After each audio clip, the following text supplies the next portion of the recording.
about to yap for 2 hours about some of Gumball's funniest moments, the show's deepest lore, and some of the most interesting facts that you missed while watching, all to scratch that doom-scrolling itch that I know you have. Starting off by going over every Gumball character from smartest to dumbest. And who better to start off with than Banana Joe? It's safe to say he is slow. From running a race completely blindfolded and charging straight into a fence. I'm a banana split. It hurts. To not even being able to do a simple art project without gluing his own hand to the table and even his eyeball. Now I'm even bonding with myself. All the way down to trying to spell his own mom's name and completely messing it up, firing off the most random combination of letters you've ever seen. That's what I just said. Bamarba Banambram. Barbara. Brabambra. Barbara. Spell it. Barabbanaraba. Oh, Barbara. Got it. Yeah, not sure where he got those ideas from, but I wouldn't trust him with anything. Banana Joe clearly doesn't have the most innovative ideas. But next up, in the potato IQ tier, is Clayton. Clayton is one of the Amazing World of Gumball's recurring characters, first appearing as a smooth-talking, shape-shifting kid who wants to seem more incredible than he actually is. But Clayton is also extremely dumb, often leading to lies and attempts to impress others that completely spiral out of control, fabricating an insane story about hunting pirates with the president of the solar system. Well, after school, I'm gonna go pirate hunting with the president of the solar system in an underwater theme park, and we're gonna... Okay. Let's try and take out half the things that aren't true. Okay, after school, I'm going hunting in a theme park with the president. Wow, even your half-truths are still full of absolute bunk. And my personal favorite of Clayton's dumb actions is trying to teach Gumball and Darwin a martial arts move that supposedly disintegrates hearts.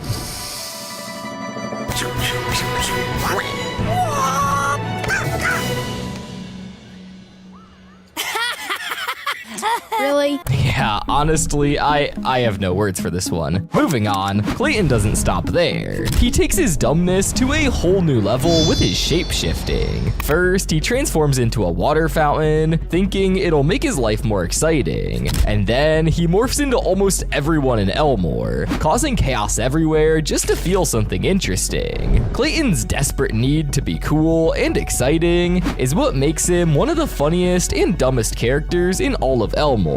Sometimes his brain cells just don't show up to class. But if we're talking about characters with potato IQ, we can't forget about Jamie. Jamie doesn't think things through. If you say something confusing, her brain freezes like someone pressed pause on her whole existence. If a coconut has both hair and milk, why isn't it classified as a mammal?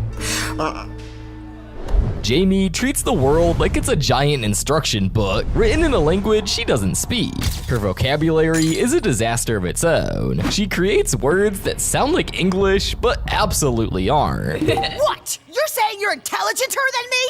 Jamie, I would never say that. Because it's not a word. Also, Jamie's emotional intelligence is also not great. She forces Darwin and later Gumball to date her because she genuinely believes you can force someone to be with you through pure strength. Okay, rule 1. If you ignore me or break up with me, there will be serious consequences involving you, me, a spoon, and a salt shaker.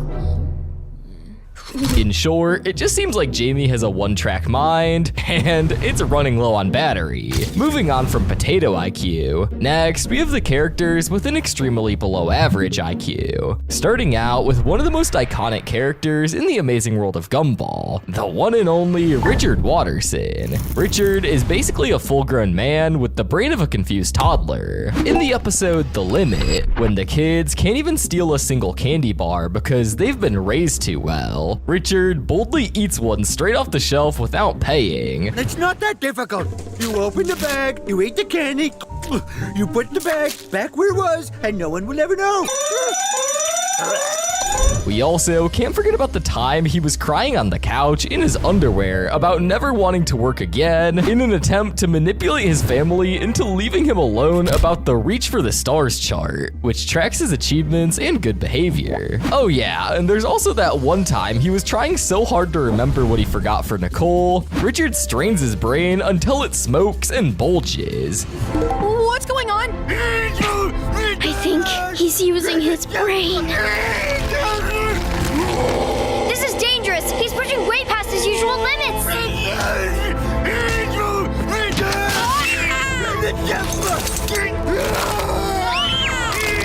Yeah, Richard's brain tries its best, but it doesn't get anywhere. He means well, but honestly, I would say without Nicole, this man would burn the house down trying to microwave a banana. But next up is Tobias Wilson, the king of confidence with absolutely zero logic behind it. This guy thinks he's a buff superhero who all the girls love, when actually he's a tiny rainbow twig embarrassing himself every 5 minutes. From trying to impress Penny with a so-called chick magnet dance. It's my chick magnet dance move. Oh, that works really well with my dance move.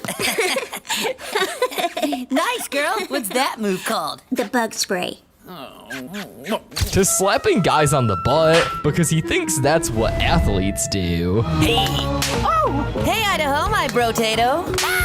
Alan, my man. And also starting a full-blown invisible weapon fight in the school library with Gumball and Darwin, all over a video game argument. Darn, missed it. Gotta cycle through again.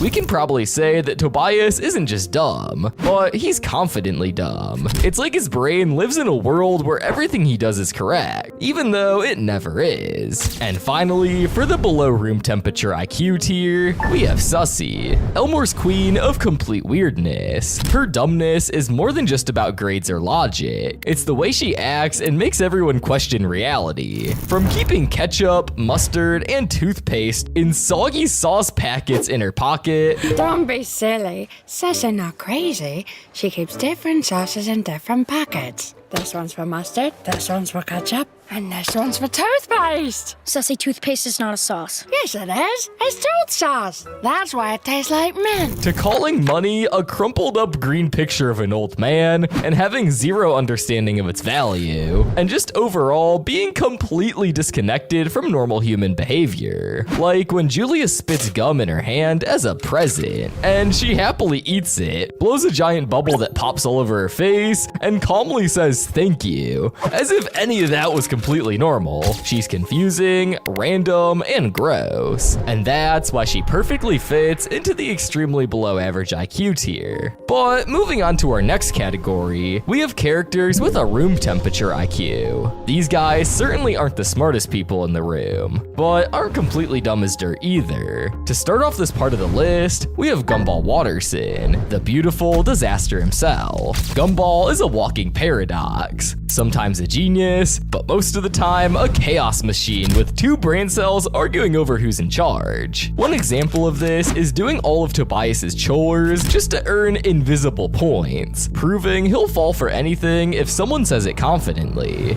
For real. Yeah? Oh, we just got paid!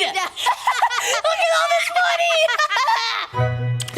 And that's just the start, because Gumball consistently chooses chaos over common sense. Then there's that gas station incident. Instead of making a simple complaint against a thief, Gumball somehow ended up helping him by distracting the cops as if it was a heist movie. There was also the time he forgot his locker combination, so he unlocked it using a paperclip. You might think that's clever, and of course it is, but don't forget it's Gumball, so wait until you actually see his kind of smartness in action. Not even trying. Huh, looks like my combination changed. It's lucky I have this paperclip.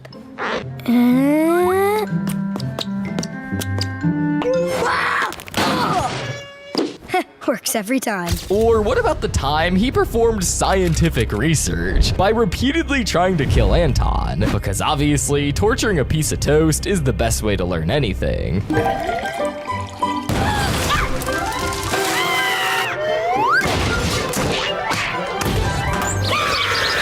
But despite all this, you can't hate him. His heart tries its best, but you know his brain just sometimes leaves the chat. But next up is Hector. Hector is the gentle giant of Elmore Junior High. While he's not exactly stupid, his moments of dumbness usually come from his massive size or following Gumball and Darwin's questionable advice. Like that one time he took Gumball and Darwin's advice to have some fun and accidentally ended up going on a rampage through town, screaming, "I'm not boring," while accidentally destroying most of Elmore. I'm not boring! And we can't forget about the time he drank a potion from Gumball and Darwin, thinking it would make his life easier, only to get stuck tiny because they forgot a crucial ingredient. Orangutan toenails. It says 0, so I didn't put any in. Hector's dumbest moments aren't really about being smart or not. They happen when he tries too hard to be normal or fun, and it always ends up in a big mess. And then there's Rocky Robinson, the lovable employee of everywhere, who works every odd job at school, but somehow still doesn't understand how anything works. Even his own dad calls him a loser. You could ask his son Rocky. He's a janitor at our school. I want nothing for that loser! He's an embarrassment to the Robinson name! I'd rather get stuffing from a turkey! Ah! Rocky misreads every situation, misunderstands every instruction, and somehow thinks whistling his butt counts as a job skill. Ah! I can whistle with my butt. Also, when Gumball once gathered Elmore's dumbest residents, Rocky shows up, and still, he has no idea why he's even there. Well, Rocky has no hidden moments of brilliance. He's just Rocky, friendly, harmless, and permanently stuck at room temperature IQ. But next, we have high school graduate IQ. These characters can be described as having pretty average intelligence, but maybe having some questionable decision making. We'll start this category off with Principal Brown.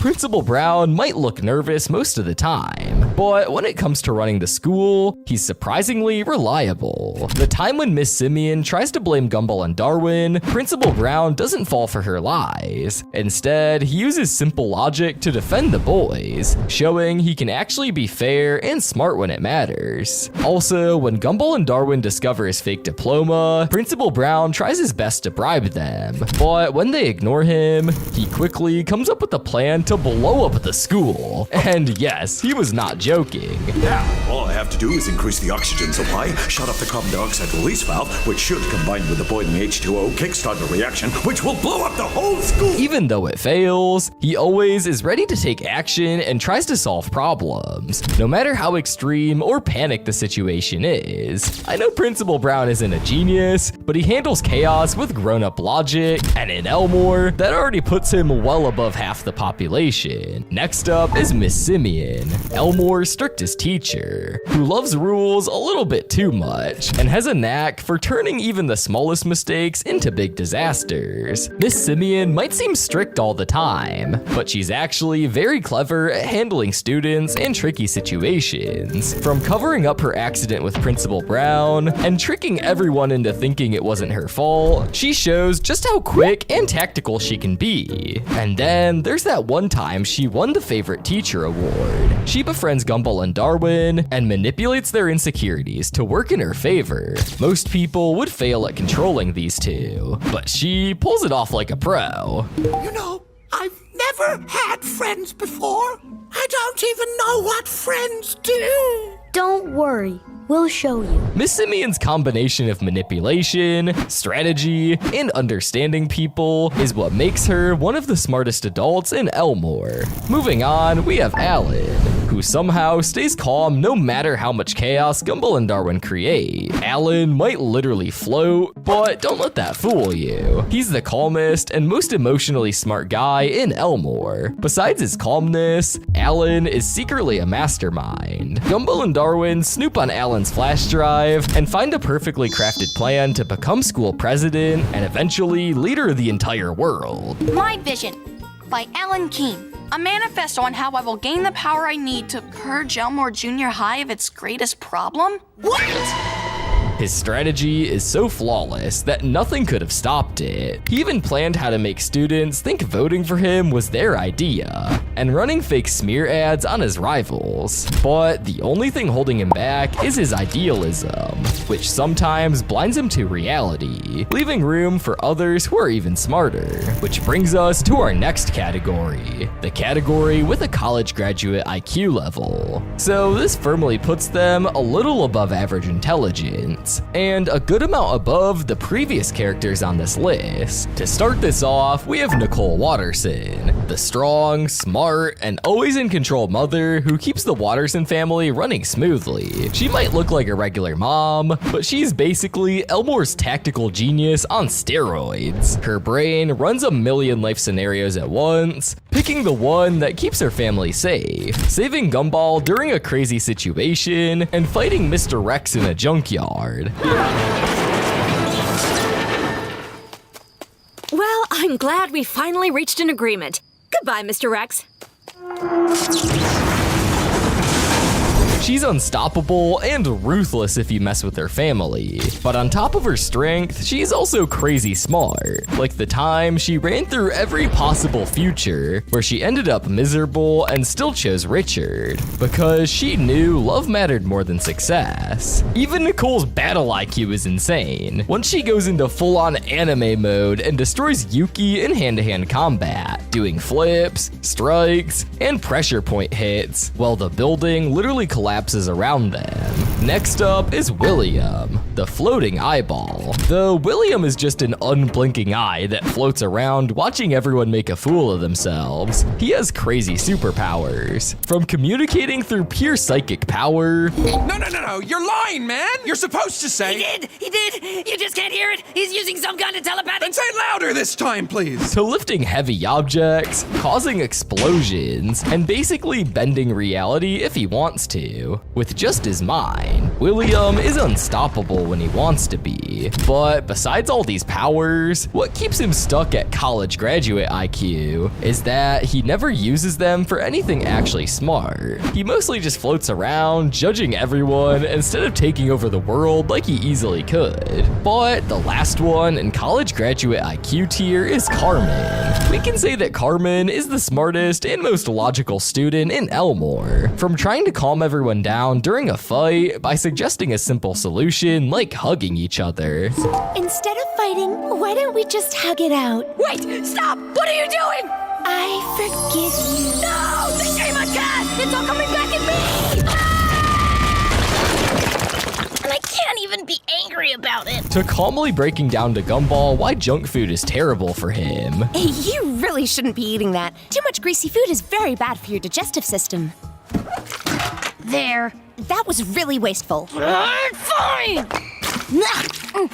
Happy now? No! Now it's been in the trash. It's way worse for you than it was in the first place. And quietly focusing on her studies and ignoring everything around her. She knows how serious she is about being smart and using logic. And that's what makes Carmen stand out as one of the wisest and most sensible characters in the show. Our next category belongs to some characters who have absolute superhuman IQ. And to start this off, we have Carrie Cougar, Elmore's most clever ghost. One instance of this is handling real magic disasters. She knows the right spells to fix situations that would have ruined Gumball and Darwin's day. No one else even understands how magic works as she does. What are we gonna do about him? The book says we summon him by calling his name 5 times. When he appears in the mirror and the first light of dawn strikes it, we smash it with the book and break the spell. She even uses her powers to manipulate anyone and control situations to her advantage. Because you know she's not just a ghost floating around. No, wait!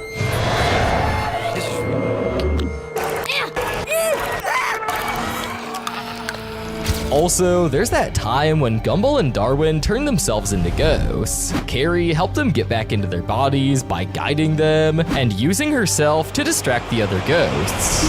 Thanks! It's a little too early to thank me. Get ready to run. What are you doing? Gary! Don't worry! I belong to this world! They can't take me! Ah! Not the hair! Just go! This shows how smart and brave she really is, using her knowledge of the ghost world to fix a tricky situation. Next up is Bobber, the genius robot who can invent gadgets and always thinks 3 steps ahead of everyone else. He can scan, analyze, and calculate any scenario in milliseconds, predicting outcomes before anyone even blinks. The time when Gumball tries to teach him human behavior, Bobber copied everything Gumball did so perfectly and played so smart that his friends and family believed he was the real Gumball. What's happened to you, Gumball? You're like the same, but better. You're the best son a family could wish for. We love you, Gumball. Which more, if anything, just says something about their IQ. Bobber helped Gumball and Darwin defeat William. He even gave Gumball a flower that was secretly a gadget he invented to record voices. Now open the stem. Gadgets. Which helped prove William was the culprit. Bobber is the ultimate rational mind, calculating probabilities and outcomes at lightning speeds. But when it comes to empathy, he's basically a calculator with a body, because he doesn't get emotions. That's the only thing keeping him from being the smartest in Elmore. So if you're looking for raw, unstoppable intellect, Bobber is your guy. Next up in this tier is Rob, the once forgotten character turned mastermind who uses his knowledge of the world and even the cartoon itself to outsmart everyone. Not the running gag Rob you remember. I'm talking about this Rob. Before he fell into the void, he was just a Joe, but coming back, he became colder, sharper, and way more dangerous. The mechanic! The video guy! The pizza guy! The burger guy! Or the guy who walks around with no pants on! Darn it! Sorry, man. All the good personalities are taken. What about a bad one? Yeah. Using a universal remote that can control time and everything in the world, Rob messes with Gumball and changes the world around him only to take revenge, showing just how insanely smart he is. I will destroy you and everyone you love. Window? I mean, what's the worst that can happen? Also, there's the time when he kidnapped Banana Barbara to force her to paint the future. No! The future! I want you to paint the future! What happens next? That can't just be the end! I need your power! Now, come on, Barbara, one more time. Work your magic. Paint the future. Only to be erased from existence by Banana Barbara using one of her reality-changing paintings. All of this only to be later restored by Gumball. Rob shows just how cunning and dangerously clever he can be when he wants to manipulate reality itself. But finally, we've reached the last category, where the absolute juggernauts of the amazing world of Gumball reside, all of whom have done feats that practically defy science itself. To start with, we have one of the most genius characters, the internet, the all-knowing, super smart computer who can find, predict, and control almost anything with just a thought. Every time Gumball or Darwin needs an answer, the internet pops up instantly with exactly what they need, or will make things 10 times worse. One of the internet's smartest moments is when Gumball threatens to unplug him unless he deletes their embarrassing videos. The internet instantly manipulates them by asking what they think about kittens. 4! Think about the kittens! 5! Wait, Gumball! He's right. Think about it, Within seconds, Gumball and Darwin forget about revenge, forget about the videos, and start loving him again, proving just how easily the internet can control them with a single clever trick. Also, there's the time when he gets into an argument with Gumball and Darwin. In seconds, he calculates a way to wipe out humanity by shutting down every piece of technology. Okay, here we go. But when he overloads himself, he malfunctions and sends all of Elmore back to a medieval, no-tech world, proving he's so intelligent that even his mistakes can reshape reality. Whether it's solving problems, starting problems, or giving Gumball and Darwin way too much information, the internet is a genius-class supercomputer in cartoon form. Next up, in the characters with a genius-level IQ, we have somebody a lot of you might not expect to be here, and that's Banana Barbara. Yeah, it might be shocking because she may look dumb, yet she has the power to control reality in her own way. And most importantly, what puts her in this tier is that she knows how to use her power wisely, quietly painting in the background like a normal Elmore mom, and revealing that she can paint the future with perfect accuracy. Why, you little... Gumball, look! What? Look at that! What the... What? Close enough. Dude, who painted this? My mom. Banana Barbara is operating on a level beyond logic, beyond science, beyond anything the rest of Elmore can process. Also, leaving hints by creating visual signs for Gumball, Darwin, and Banana Joe, so they can find her when she goes missing after painting her own kidnapping in the background. And finally, she paints a wormhole, a portal through reality itself, so the boys can teleport directly to the warehouse where Rob is holding her.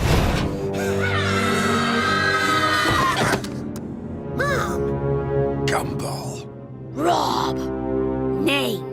She doesn't just open a door, she paints a doorway through space itself, showing her genius-level intelligence in action. But to end the tier, we have a character with infinite IQ, the one and only Anais Watterson. Anais is the official genius of the Watterson family, and she's only 4 years old. She may be smart, she may be small, but trust me, she is more intelligent than every adult in Elmore combined. I would say if intelligence was a weapon, Anais would be a nuclear bomb. Anais not only fixes problems, she predicts them before anyone else even notices that something is wrong. From outsmarting full-grown adults in the supermarket by explaining how the whole store is designed to trick customers, while Gumball and Darwin are too busy arguing about candy, to shutting down an entire knockoff family in seconds by spotting the one weakness nobody else noticed. Just live your life as dangerously as possible and hope they off themselves trying to copy you.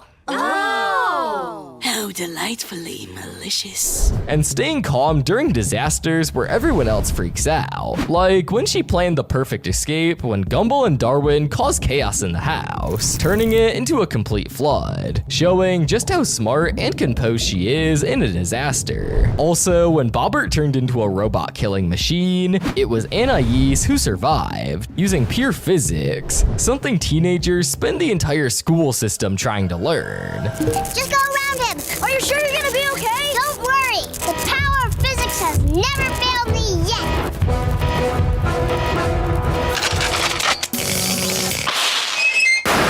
Anais is a genius trapped inside of a preschooler's body, as she writes science-level solutions between snack time and nap time, while her classmates are still learning how to count. Trust me, if she ever decided to turn evil, Elmore wouldn't survive a week. In Gumball, a lot of characters are non-living objects brought to life, and usually most of them are completely normal. Well, except for Daisy, Anais' favorite toy, and this toy has a really dark secret hidden beneath it. So today, I'm gonna be uncovering the dark truth everybody missed behind Daisy, along with some theories of my own. For those of you that don't know, Daisy is this pink donkey plush that is Anais' favorite toy, and this toy has its own show called the Daisy the Donkey Show. Now, Anais loves this toy, which is why we can see it in so many episodes.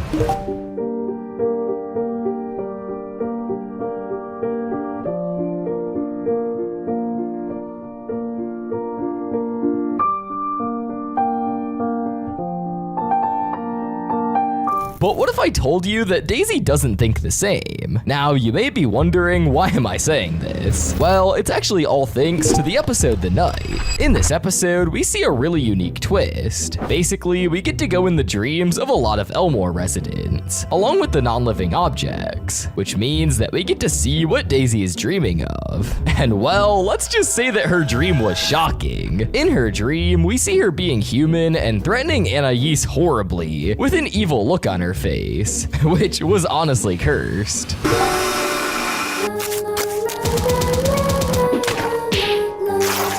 You're my best friend, Anais. Do you like me too? Please, end Now, this dream is very weird overall, and it doesn't make sense as to why Daisy would hate Anais this much. Or does it? As we all know, Daisy is a toy at the end of the day, who is very famous towards children in Elmore. So due to this, Anais treats her more like a toy than a human. However, one thing that Anais struggles to remember is that in the Gumball universe, every character has feelings, whether it's a living being or a stuffed animal. So Daisy being treated as a toy, when in reality she's alive, may have been the sole reason to having her hatred towards Anais, which makes this a really important detail to remember. Now, this theory really does make sense, due to the fact that in the past, we have seen Anais sew Daisy back, and do typical things that a lot of people would do to take care of a stuffed animal they love. However, if Daisy isn't just a stuffed animal, and is actually living with feelings, things like these really hurt Daisy, the same way how humans would hurt after being cut open. So with this, we can assume that in Daisy's eyes, Anais is being blatantly evil to her, hence why we see Daisy treat Anais like a literal toy in her dreams, when in reality, Anais is a human. But now that I explained how this theory makes sense, you may be wondering how far the hatred dates back to, as we've truly seen Daisy be with Anais throughout the entire history of the show. However, we get a pretty good answer to this in the world, where we see the flashback of when Anais got Daisy, and at one point in the flashback, we can see that Daisy turns into Anais and tells her that she's also her best friend, which prompts Anais to get scared and start kicking her around.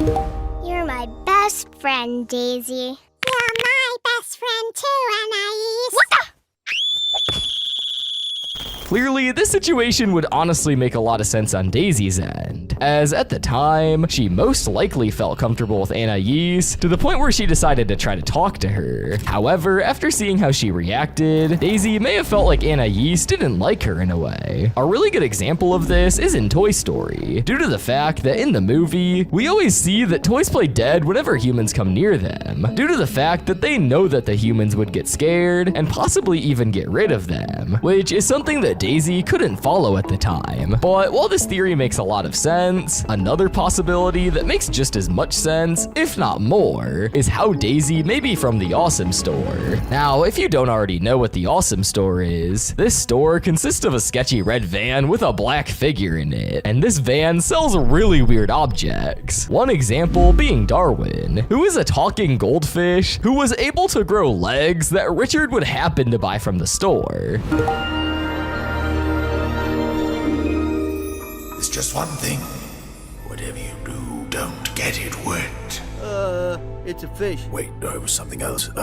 Don't feed it after midnight. Now, knowing that Richard has bought things from the Awesome Store before, this can help us assume that he may have liked the services he got when buying Darwin, which led him to return to the store and possibly buy Daisy for Anais. This would really explain Daisy's abnormal human behavior and why she acts like this. However, like most theories, there is always one that can make another theory not make sense, which brings me to my next theory, which is how all the objects in Elmore may be evil, and not just the Awesome Store ones, which would also explain why Daisy is evil. The reason I say this is because in the revolt, we would see Darwin try and attempt to free the living objects in Elmore by telling them that they can be whatever they want, sort of like a Barbie doll. However, things would go south real quick, as Gumball would end up revealing the dark truth to these objects. He would reveal that they are disposable objects who are bought by people for their own good, which would lead to a sudden role reversal, where we see the objects become evil and essentially take over the role of humans, while the actual humans are forced to become objects.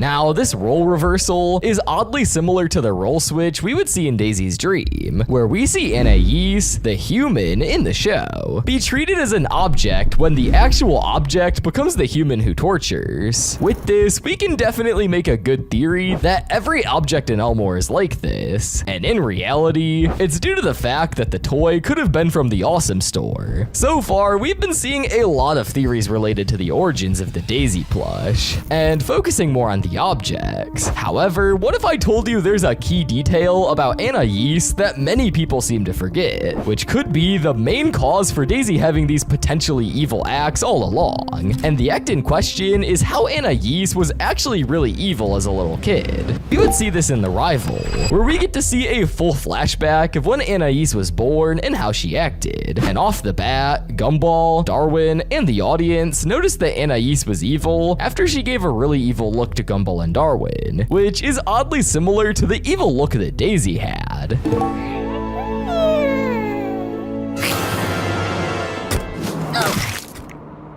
After this, we would see Anais do a variety of evil things, such as framing Gumball and Darwin and accusing them of doing mean things to her, along with making a makeshift bomb and almost killing Gumball and Darwin. Clearly, Anais was quite a smart, but evil baby. However, you may be wondering how this even relates to Daisy being evil. Well, this whole situation brings us to a really interesting theory, which is how Anais could have passed her evil traits onto Daisy, due to the fact that she showed heavy affection for Daisy and would spend a lot of time with her, which would eventually lead her to pass on the forgotten evil that she had in her to Daisy, which Daisy would then dream about using on Anais, which is honestly very messed up to say the least. Well, those were a lot of theories. However, there really isn't a true answer as to why Daisy has all these evil intentions towards Anais, and honestly, who knows if we'll ever know the truth. However, if I was Anais, I would watch out every night. Everyone knows that the hardworking Nicole married the laziest bum in Elmore. But through all of that, it leaves a question. Is she really happy with Richard? Well, today, I'm gonna be looking into their relationship and breaking it down to answer this question. But first, we need to analyze Nicole's past in order to understand her adult relationship. We see this in the parents. By this point, Nicole and her parents have not been talking to each other for over 20 years. And they so happen to meet at a grocery store of all places, leaving Nicole feeling really conflicted about what to do with them now. But before she could do anything, Gumball had already invited them into the house because apparently they owe him a lot of overdue presents. Right from the start, it was very clear that they didn't actually give Nicole much of a childhood. You have always been disappointed in me. Only because we loved you. No, because you always had insane expectations for me, like how you made me wear those ridiculous clothes my whole life. In life, you have to dress for the job you want. Don't you think you started a little early? Congratulations to both of you. It's, CEO? And they go as far as to blame her for things she did while she was still in preschool. We even find out that Nicole is only a middle name, and that her first name is Doctor. And this bleeds into everything, to the point that it puts her life in danger. Like the time I needed a blood transfusion and you gave me the wrong blood type? Why settle for B- when you can have A+? Their insane expectations meant that Nicole juggled a lot of clubs and created huge competitiveness in her. To make matters worse, they strongly disapprove of Richard, the only thing that she made a choice on, and they made several attempts to get rid of him. Well, that's because you tried to ship Richard to Guatemala! No, that was after you took power of attorney over us and got us committed for 6 weeks! No, that was after you paid for our honeymoon but replaced Richard with a neurosurgeon! It all spiraled into Nicole walking out on her parents, which is why they had not been talking for so long. And even in the present, without them ever admitting that they were wrong, Nicole forgives them anyway, and takes them back. But it really goes to show how much they've impacted Nicole's early life, and why she is the way she is today. The next stop is the episode The Choices, where Nicole wonders if she really made the right choice with Richard. The episode starts with Nicole fighting with her family, and that's when she wondered where it was that she went wrong for her to get where she's at. It leads her to take a trip down memory lane, back to the day she met Richard. It started with a glimpse into the toxic childhood that she had. What is it with this traffic? Dad! Now what am I gonna do? How much time have I got? I mean before the tournament. 5 minutes. You'll make it if you run. And so began her run towards her tournament. On the way, she passed a lot of different routes that she could have taken, thus preventing her from ever meeting Richard. So she imagines what would have happened if she did take those alternate routes. The first stop would be to actually reach the tournament on time. Well, it took all day. Hajime!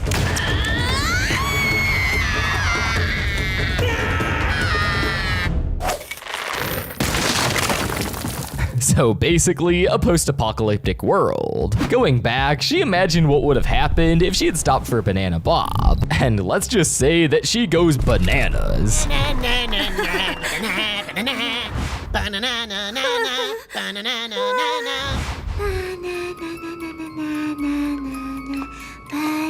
Nicole, are you okay?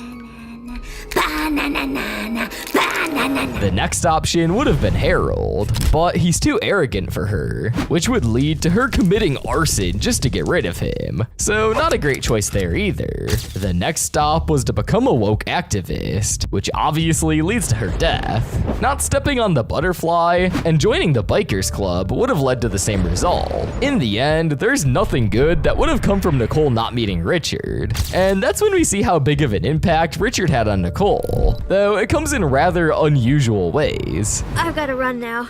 Why? To compete. Why? 'Cause I have to fight. Why? Because I have to be the best. Why? So people will like me? But lots of people already like you. Really? Like who? Their relationship only grows from there, and it was Richard who gave her the courage to leave her parents and take control of her life. They built the life they have now, together from the ground up.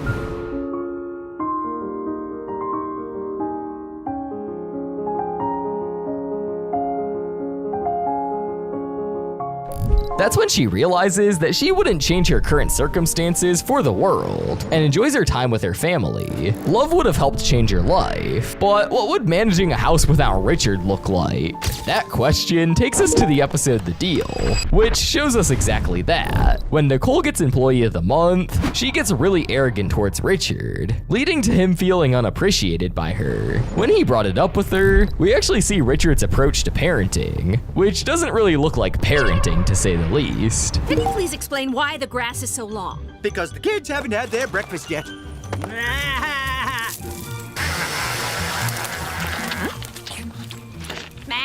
And they're eating their greens. Food fight! See, no plates and no cutlery means no washing up. After seeing the actual state of things being done when she's not around, Nicole shuts Richard down completely, which leads him to going on strike. But she didn't really anticipate what would happen without him around. Oh, not bad.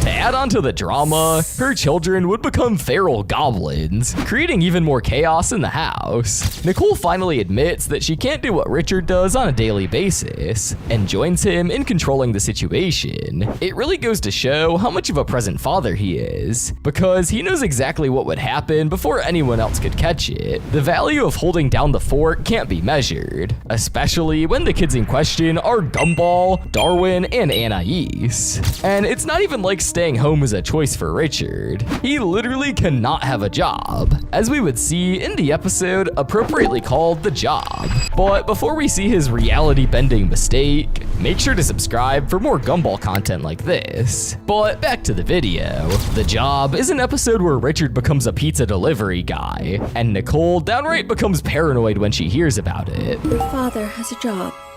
Your father has a job. Something's gonna go terribly wrong, isn't it? She would be proven right, as later, reality itself starts splitting apart when Richard, the pizza delivery man, zooms past. Twisting the accelerator! Twisting the accelerator!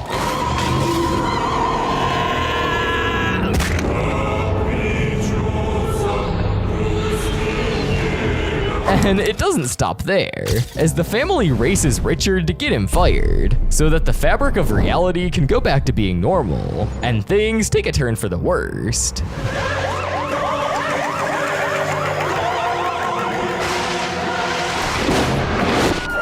This just shows that Richard is meant to stay at home. And that's how the balance of the universe works. And the most important detail of all this is Richard being a good dad. Despite having been abandoned as a kid, Richard strives to be the best dad that he can for his kids. This can be seen in the episode The Hero. When Richard overhears Gumball and Darwin making fun of him, he's heartbroken. He hid inside the shed, trying to correct the things that the boys talked about. That's when he sings one of the most emotional songs in the entire show.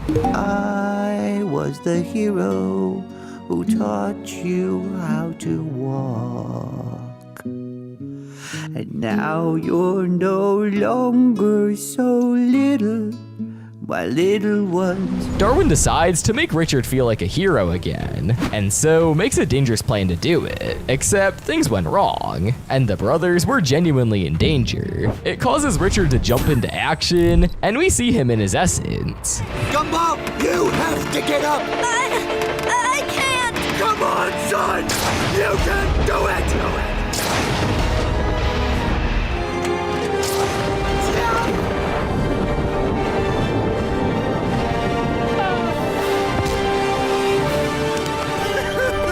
This is the core of Richard being essential in Nicole's life. He's actually a present father for his kids. And even though his dumb actions get him into trouble sometimes, he's there for all the moments that truly matter. In the end, Richard provides something Nicole struggles to find anywhere else: unconditional acceptance. Nicole spends her entire life under pressure, whether from work, finances, or her demanding upbringing. And Richard is one of the only few people who never expects her to be perfect. He constantly emotionally supports her, makes her laugh when she's stressed, and reminds her to enjoy life instead of obsessing over responsibilities. While she often complains about his flaws, Nicole constantly chooses Richard because he gives her a sense of happiness, freedom, and emotional security that she never had growing up. With him, she finds genuine joy in being loved rather than for what she accomplishes. Throughout every season of Gumball, we've seen many characters die. But have you ever wondered which characters have died the most? Now, while there isn't an exact number, there are some characters that clearly die way more than others. So we're gonna make a top 5 with the information we have, starting off with our number 5 spot, Bobbert. Now, as we all know, Bobbert is a literal robot, and throughout Gumball, we have seen him malfunction multiple times, or sometimes get straight up kicked out of existence. Our first example of this is in the upgrade. In this episode, we see Gumball and Darwin convince Bobbert to download a brand new software update, but instead of making him better, it leaves him full of glitches, freezes, and annoying bugs. How's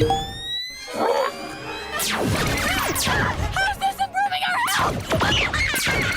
When the Bobbert store refuses to restore his old system and replaces him with a newer model, the boys race to rescue the original Bobbert before he's shipped away for good. After a dramatic mid-air rescue and a last-second recovery using his old operating system, Bobbert is saved, and Gumball learns that newer isn't always better, before everyone else immediately knocks themselves out by walking into a glass door. Now, this Bobbert death mainly consisted of the software update, rather than him being sent over to the Bobbert store. And that's much more of a near-death experience. However, we can consider him getting the software update as a death. Now, while this death isn't anything too major, we also see Bobbert get completely mutilated in the bed. The episode starts with Gumball and Darwin messing around with a betting game when Bobbert decides to join in, loses a trick question, and accidentally becomes Gumball's personal servant for the day. Instead of using Bobbert for anything useful, Gumball spends the whole time making him pull pranks and do embarrassing tasks. But things quickly spiral out of control because Bobbert takes every offhand comment as a literal command, leading to teachers and students getting blasted, thrown around, or even kicked out of school. Eventually, Bobbert misinterprets one of Gumball's jokes as an order to terminate him, sending Gumball and Darwin on a chaotic chase around the school until they discover Bobbert's self-destruct countdown that lasts an entire day, after which he casually asks if they want to play another game. Now, in between all the madness, Gumball makes Bobbert go play a prank on Tina Rex by talking to her in a poetic voice. But after Tina thinks that Bobbert was talking to her, he reveals that he was simply talking to the fuse box, which led Tina to literally mutilate him. You kept talking about all that electric stuff, and the fuse box was there. Clearly, Bobbert being a robot doesn't help him get away with stuff like this at all. However, not only have we seen Bobbert die by software updates and being a jerk to other people, but we've also seen him die in more ridiculous ways, such as him dying due to Gumball's horrible breath. We see this in The Ghost, where we would see Gumball literally give himself bad breath in an attempt for Carrie to no longer want to go inside of Gumball to eat a lot of food. And this bad breath led Bobbert to die due to how bad it smelled. Hi, Leslie. How you doing, Bobbert? Now, so far, we've gone over a few of Bobbert's most notable deaths. However, these deaths have been heavily spread out throughout the seasons, which in that case helps us infer that Bobbert may only have around 5 to 10 deaths, which still made it on our number 5 spot, as most other Gumball characters who aren't on this list don't die that often. But someone who does die more often that made it to our number 4 spot is none other than Darwin Watterson, which might surprise you. Now, Darwin has been seen to die in actual ways, along with some technicalities, which leads us to talking about some of the technicalities first. We see this in the Origins Part 1, where we see the story of Gumball and Darwin from back when they were younger, and we learn that Darwin had been replaced 5 times due to him literally dying every single time in some sort of stupid way.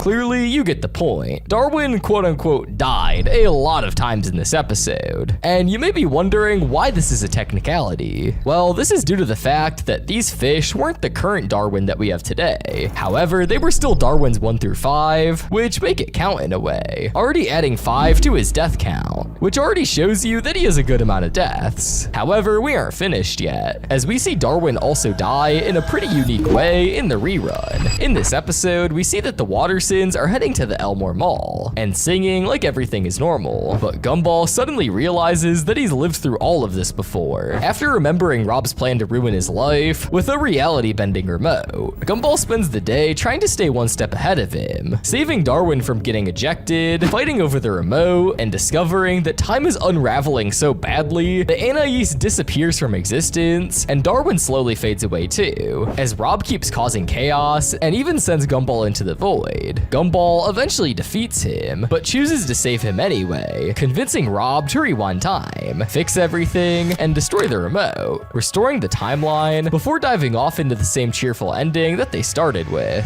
Now, Darwin's death in this episode would be seen when Darwin would start slowly fading away, and due to this, we would see him slowly lose some color, lose his legs, and eventually turn back into his original fish form, which was pretty tragic to say the least.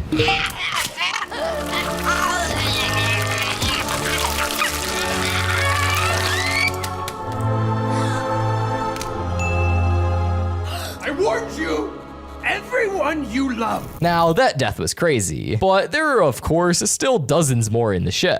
However, let's go over one more, as we can't go over all of them in this video. So with that, let's look at the death that was seen in the mirror. This episode begins with Gumball ignoring a creepy chain email from a mysterious figure called the Snatcher, despite Darwin warning him that a terrible curse will follow if he doesn't forward it. When Gumball suddenly loses his memory, accidentally ruins things with Penny, and believes that his family is vanished, he becomes convinced that the curse is real and teams up with Darwin, Carrie, and Miss Yoda Thumb to stop the monster behind it. After a chaotic battle involving magic spells, sacrifices, and a showdown at dawn, the Snatcher is freed from his curse, revealed to be Carrie's long-lost father, and finally gets an emotional reunion with his daughter before Gumball goes right back to bragging about Penny. Now, while this really cursed person definitely ruined Gumball's day, things went a bit worse for Darwin, as we would see him die at one point by the Snatcher. However, like usual, he would be revived right after. Eternally surprised. Look out! What happened? The price for eternal beauty is his life. What? So far, we've gone over 7 of Darwin's deaths, which already shows you that he must die a lot. However, here comes the fun part, where I actually make an estimated number of his deaths throughout the show. Now, obviously, he's at the number 4 spot for a reason, as he doesn't have too many, but too little deaths in the show. My estimate for how many times he's died would be around 15 to 20 times, which honestly makes sense for Darwin. So far, we've mainly been making estimates for characters' deaths. However, our person with the 3rd most deaths actually has an exact number, and that character is Alan, with a total of 17 deaths. Now, Alan has actually died in a really unique way every time, and that's by being popped, which honestly makes a lot of sense as he is a balloon at the end of the day. So since we have an actual death number for Alan, let's go through all of them briefly. Our first instance where we see Alan die is actually in the pilot episode of Gumball, where Carmen accidentally got launched straight into him.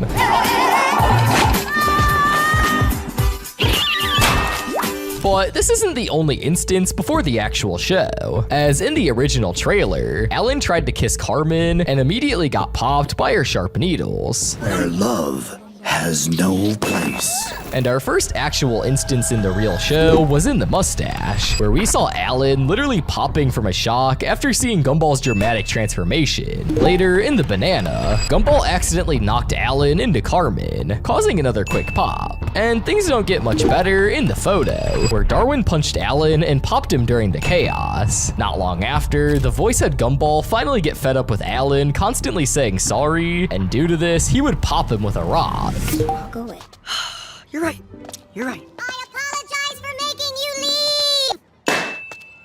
leave! Next came the Joy, where Alan crashed into Carmen while spreading the Joy virus and burst against the lockers, leaving behind a rainbow-colored stain. And obviously, the popping continued in the pizza, when Nicole defeated the Watersons by blowing on Alan, which managed to pop him.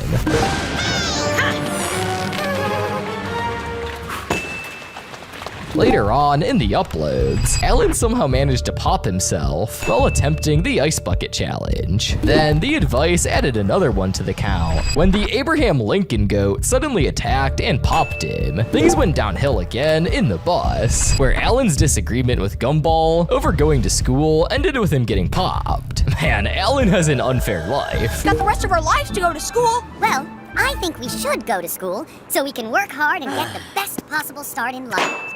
Anyone else want to go to school? After that, Jamie landed a direct dodgeball hit in the stories, bursting Alan on impact. The streak continued in the guy, when Anais tried attacking Alan and ended up popping him. Then, in the vision, Gumball interrupted Alan's world domination plan and popped him before he could go anywhere. A little later, in the Anybody, Darwin mistook Alan for Clayton in disguise at the movie theater and accidentally popped him. Sorry, kid, that was me. Game over.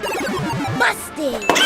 But the decisions gave Alan an unfortunate burst when Gumball popped him on purpose to drain all the water trapped inside of him. At this point, Gumball should be charged for the amount of times he's murdered Alan. Finally, the entrance wrapped things up as of now, with Gumball using the sharp tip of a pencil to give Alan his 17th on-screen pop. Hey, looking forward to seeing your audition for the Glee Club tonight! All right, no problem, thank you! It's clear by now that Alan has gone through pure torture by Gumball. But what if I told you that there's a character who has gone through heavy mutilation and has even lost his skin multiple times? Well, that character is none other than my boy Banana Joe, who is at the number 2 spot. Now, Banana Joe is of course a literal banana, and if you didn't already know, his way of dying is, well, a way a normal banana dies, which is being destroyed, peeled, and squished. Let's start off with him literally decimating himself, which we see in the compilation. In this episode, we see a compilation of old internet clips by Elmore, and some of the clips happen to be by Banana Joe himself. In one of the clips, we see him attempt to hit a backflip, which led him to land hard on the ground and, well, essentially die. It's backflip time. Again.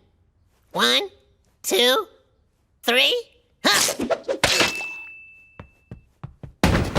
Now, that death was clearly a tragic suicidal death. However, we see him get knocked out and massively bruised thanks to Gumball and Darwin in the banana. In this episode, we see Gumball notices bite marks on a pen he thinks Banana Joe chewed on. And even though it's a tiny issue, he becomes obsessed with getting justice for it. After sabotaging Joe's glue as revenge, things spiral out of control when Darwin joins in, leading them to vandalize Joe's belongings and accidentally destroy a priceless family fountain pen. Once they learn how important the pen is to Joe, the brothers feel guilty and rush to apologize, only for Joe to find them before they can explain. In the end, Gumball discovers the chewed pen was actually his own the whole time, meaning Banana Joe was innocent, and Joe forgives them despite all the trouble they caused. But during this wacky situation, we saw a sequence where Banana Joe was literally being chased by Gumball and Darwin, and all of this eventually led him to run into a water fountain and get knocked out by it.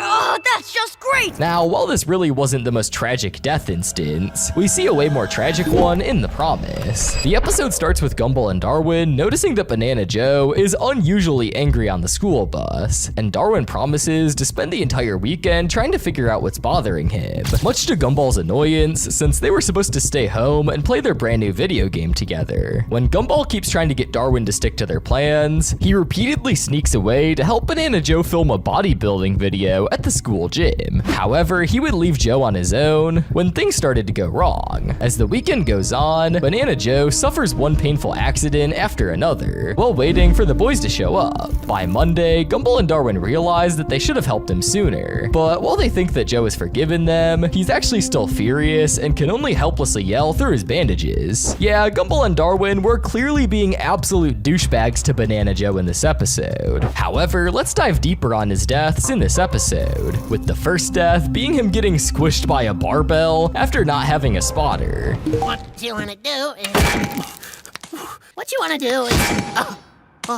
okay, that's to be expected. Just roll back to the side and the way... it's okay. I'm sure they'll be here any minute now. Not only does he get mauled by the barbell and basically get all of his insides out, but we see all of the dumbbells fall on him right after, leaving him as a sole banana peel, due to all of the insides just being gone at this point. And after all of that, the treadmill just finishes him off.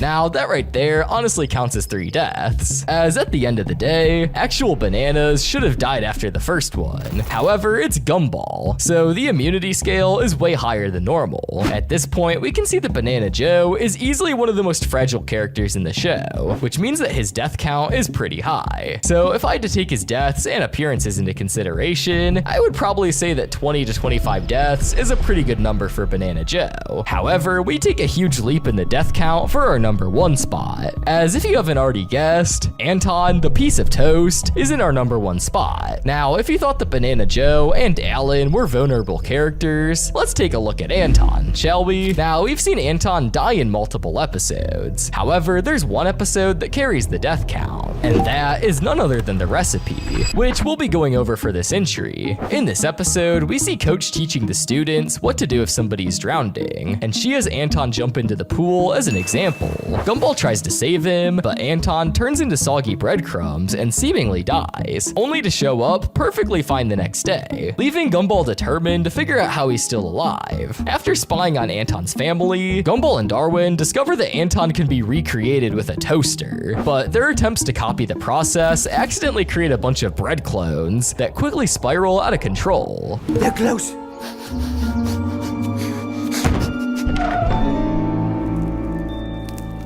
Don't worry, you're safe now. until it's time to make a sandwich. In the end, the clone leader, Ant 1, tries to replace Anton and takes over the army, but he's defeated at the pool, and Gumball and Darwin realize too late that the Anton they thought they saved was actually a clone, while the real Anton had been killed earlier. And eventually, all the other clones were killed too. Yeah, by now, you definitely see what I meant. Anton is simply so vulnerable due to the fact that he's a literal piece of toast. And besides this episode, we would see him die 9 other times throughout the show, putting his total death count at 61, which is definitely bound to increase in the upcoming seasons 9 and 10 of Gumball. But that's a wrap for the Gumball characters who have died the most. And who knows, maybe Anton one day will be dethroned. For every time that Gumball was a sweet little angel, there was a time where he went out to make someone's life miserable. Actually, maybe a few more times. You get the point. So today, I've broken his savagery down to 7 levels, from petty insults at 1% all the way up to 100%, where he has destroyed people's lives just to get his way, starting all the way down at 1%. And for this, let's take a look at the episode The Roots. The Roots is an episode that has tugged at the heartstrings of anyone who loved Darwin. The plot started with the family trying to have a nice evening out, but taking a pet fish turned brother to a pet store is never going to end well. The Wattersons are convinced that Darwin is depressed because he misses the ocean. Instead of just talking to him, they decide to force him back to his natural state. This leads to the family trying to reconnect Darwin to his aquatic roots through increasingly insane methods. Later on in the episode, they come to the conclusion that the only way to make Darwin happy is sending him back to nature. They drive him to a pond, crying the whole way there. Gumball often has zero regard for anything that isn't him. Although he did all of this out of the care for his brother, he plays things off as he's doing Darwin a big favor. But that was just one example of how much of a savage Gumball can be. Up next on the 1% level, we have Gumball being a hater as his natural instinct. In this episode, his only goal is to remind his sister Anais that she is socially unlikable. We see this playing out in The Guy, where Anais is on a desperate hunt to find a friend. After a whole morning of attempting to make friends in her own way, she comes back to Darwin and Gumball. Feeling defeated, she tells them how hard it is, but then spots Josh sitting on a bench. Before she can try anything, Darwin provides some encouragement, which Anais took. Why don't you just say hi? The two quickly become best friends. Most brothers would be happy for their little sister, or at least indifferent, but Gumball isn't most brothers. When Anais runs back to the boys, beaming with joy and shouting that she made a new friend, he simply could not believe anyone wanted to hang out with her. Did you see that? He wants to be my friend! Great! How much did he charge you? What? Nothing. That's weird. Yeah, must be after something. Anais tries to defend her new friendship, but Gumball continuously refuses to believe that anyone normal would want to befriend her, and goes to extreme lengths to prove this later in the episode. If you already thought that Gumball is being dismissive towards their friendship now, then the 50% savage moments I have for you in this video will leave you in complete disbelief. But first, we have to move on to this next moment in the 1% category. In The Faith, Gumball and Darwin run into a group of scouts who went rogue after their scoutmaster quit and took all of their merit badges without actually earning any of them. Shame they didn't earn their self-defense badges either. By this point, the line between sarcasm and physical harm was faded. We will soon enter the next savage level and see Gumball has done far worse than beat up a group of scouts to make a joke about it. And the thing is, Gumball knows exactly how savage he is. Like we see in the next 1% moment, in The Rival, where he and Darwin try to get rid of their newborn baby sister. Darwin's soul flies upwards out of his body, nearly being hit by a truck. And then Gumball hits him with the following line.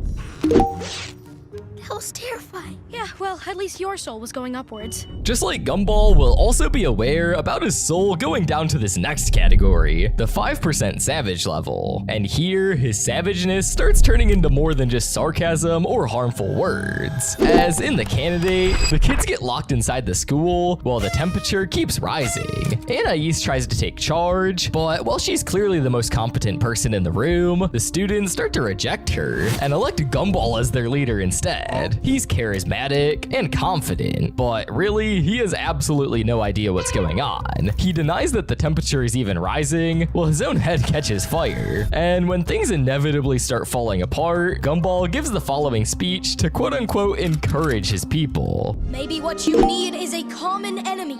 Someone to take the blame for the greater good. And it is my duty to inform you that enemy is Anais. What? What? You just nodded. He threw his own sister under the bus just to hold on to power. In the next 5% savage moment, he doesn't just hold on to power. He wants to take other people's belongings. In the console, Elmore has turned into an RPG video game, and Gumball treats it like one. He walks into Mr. Robinson's house while breaking pots looking for loot. He then takes his VHS player, steals his wallet, and then says he'll sleep in his bed, all while the old man is forced to smile and watch it happen. Gumball simply doesn't care because that's what the game said he could do. But this isn't the only time that Gumball thought it was okay to ruin someone's day, or even life, just because he can. Because his next target on the 5% level is Larry, which came in the episode The Stars. After seeing that he offers quote-unquote free stuff when his customers are unsatisfied, Gumball's savage scheming ability was at work yet again. Larry, being the hard worker that he is, was just doing his job. When Gumball decided he did not want to pay for his meal today, Gumball threatened Larry with not what he needs the most, his good reputation, but by saying he'll leave a bad review. This would essentially ruin Larry's business, which he had given up everything for, so he was forced to give in, forced to be a bystander while losing money that he works so hard for every day.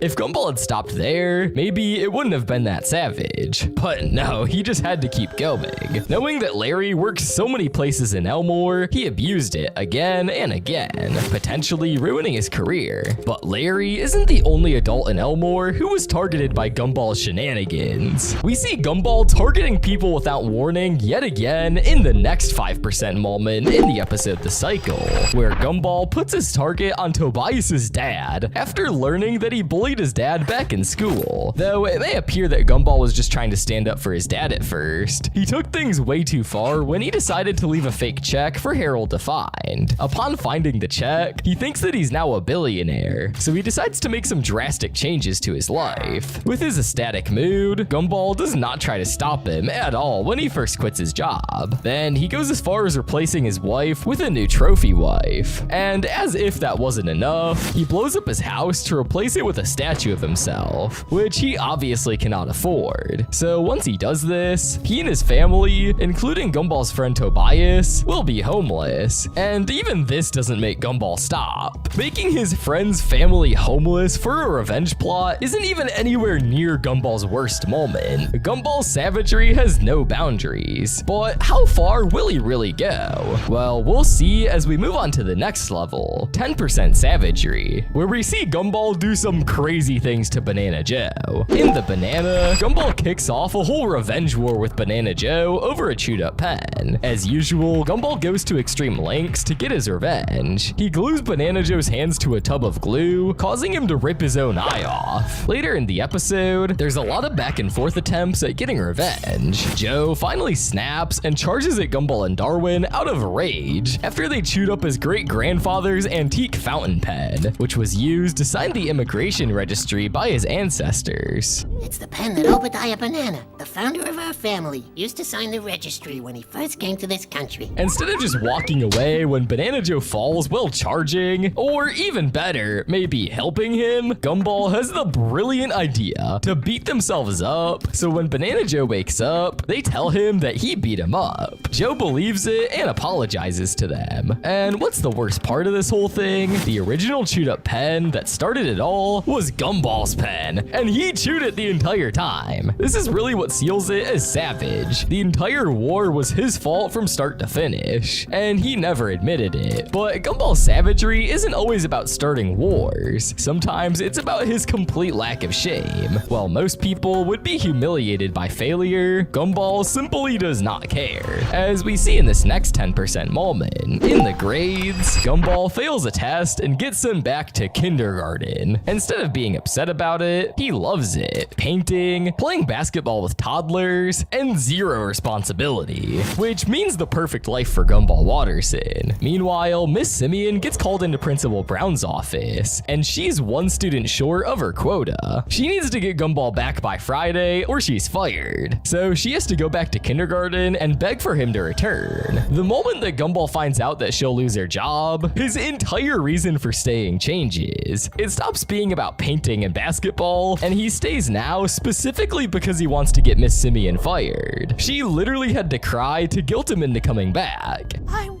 crying. It looks like you're trying to lay an egg with your face. Please stop. Stop it! Okay, fine, I'll come back. And he did not want to come back until he saw her tears. The next savage moments don't just extend to people close to Gumball, they affect the entire world of Elmore. In the chat, the Watterson kids get a check from their grandfather, and they each imagine what they will do with this large sum of money, $5,000. Gumball imagines becoming the president of the United States. His robot servants rebel, and rather than dealing with it, President Gumball sits behind the Oval Office desk, puts on a JFK accent, and goes, "My fellow Americans, I think we all know where this is going, so let's just skip to the end." That is by far not the only time that Gumball would literally rather watch the entire world burn than stop being lazy. In fact, his laziness is only matched by his greed. Another example we see of this is in the Scab, where Gumball, Darwin, and Carrie accidentally summon a real demon named Gargoth, who threatens to destroy the entire world. The only way to stop him is to feed him all of their Halloween candy. They throw everything they have in his mouth, but one lollipop misses though, and Gumball hides it, fully aware of the fact that it's crucial if they want to stop the world from being destroyed. With no candy left, Carrie had no choice but to sacrifice herself, agreeing to become Gargoth's bride and live in the underworld forever. Darwin is horrified, and Gumball still has the lollipop in his hand. However, he refuses to save the day until the very last moment, when he has no other choice. You would probably think that Gumball couldn't go farther than this. Well, you're in for a surprise, as the next savage moments in the 25% category are where he truly started taking his savageness out on others with personal attacks. Who's the first victim of 25% savage Gumball? Well, it's Carmen. In the best, Carmen keeps correcting Gumball's behavior until he's had enough of it. And you do not want to annoy 25% savage Gumball. He will destroy you. He gets Darwin to plug him into Rambler, a Tumblr parody, where he learns, and I quote, the martial arts of the social justice warrior. The next day at the cafeteria, when Carmen suggests whole grain bread, Gumball hits back. Carmen tries to defend herself, but Gumball continuously shoots her down with more savage comebacks. He weaponized social justice to bully her into silence, and it worked. But his savage actions reach beyond bullying now. He will not stop there. The next moment in the 25% category is another repeat victim of Gumball, except now he takes it a step further. In the menu, he goes as far as torturing one of the kindest and hardest working people in Elmore, Larry, as if bullying him into giving away free stuff wasn't enough. Gumball, Darwin, and Richard kidnap Larry in the middle of the night, tie him to a chair, and interrogate him for as little as the secret Joyful Burger menu. Larry refuses to talk since he's loyal to the business. Then they bring out Bergie, the Joyful Burger mascot, and start torturing it in front of him, forcing him to watch, showing photos of Bergie eating competitor food, threatening him. And then Richard snaps one of Bergie's fingers off, deep fries them, and eats them one by one. Larry breaks and starts talking,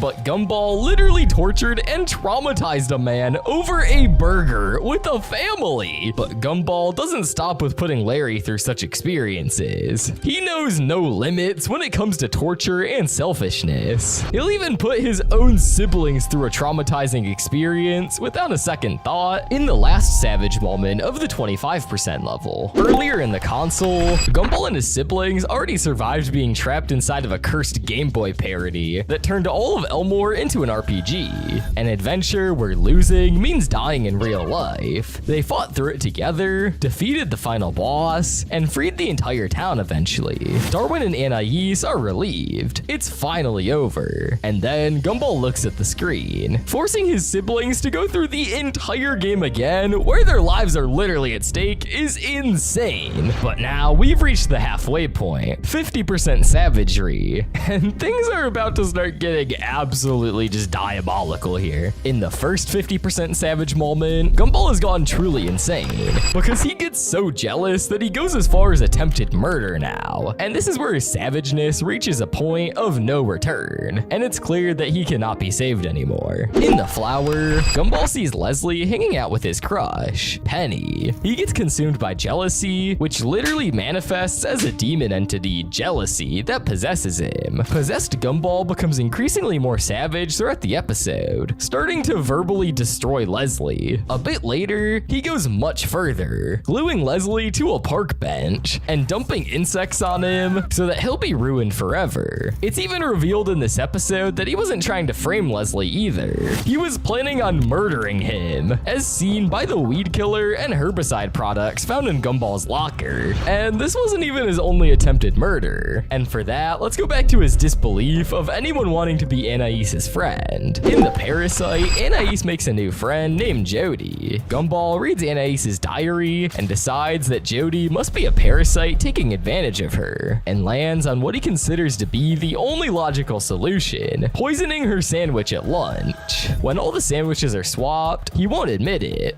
Like the savage he is, he'll risk everyone's life, including his own, just to not have to admit what he's trying to do. The twist, his father ate the sandwich and is now dying because of his actions. Not only did Gumball's dad almost die because of it, but when he was confronted about the sandwich, Gumball's reaction was also this. What do you think you're doing? The only sensible thing. Poison the sandwich so your so-called friend gets the message that... Okay, now that I said it out loud, I realize it sounds kind of wrong. You have to realize that this is only 50% savage Gumball, and he has already attempted murder twice. It doesn't stop here though. As for our final moment in the 50% category, he ends up doing something just as bad. In the test, an online quiz labels Gumball as a loser. He tries something different, surpass every one of his natural instincts. No sarcasm, no insults, no negativity.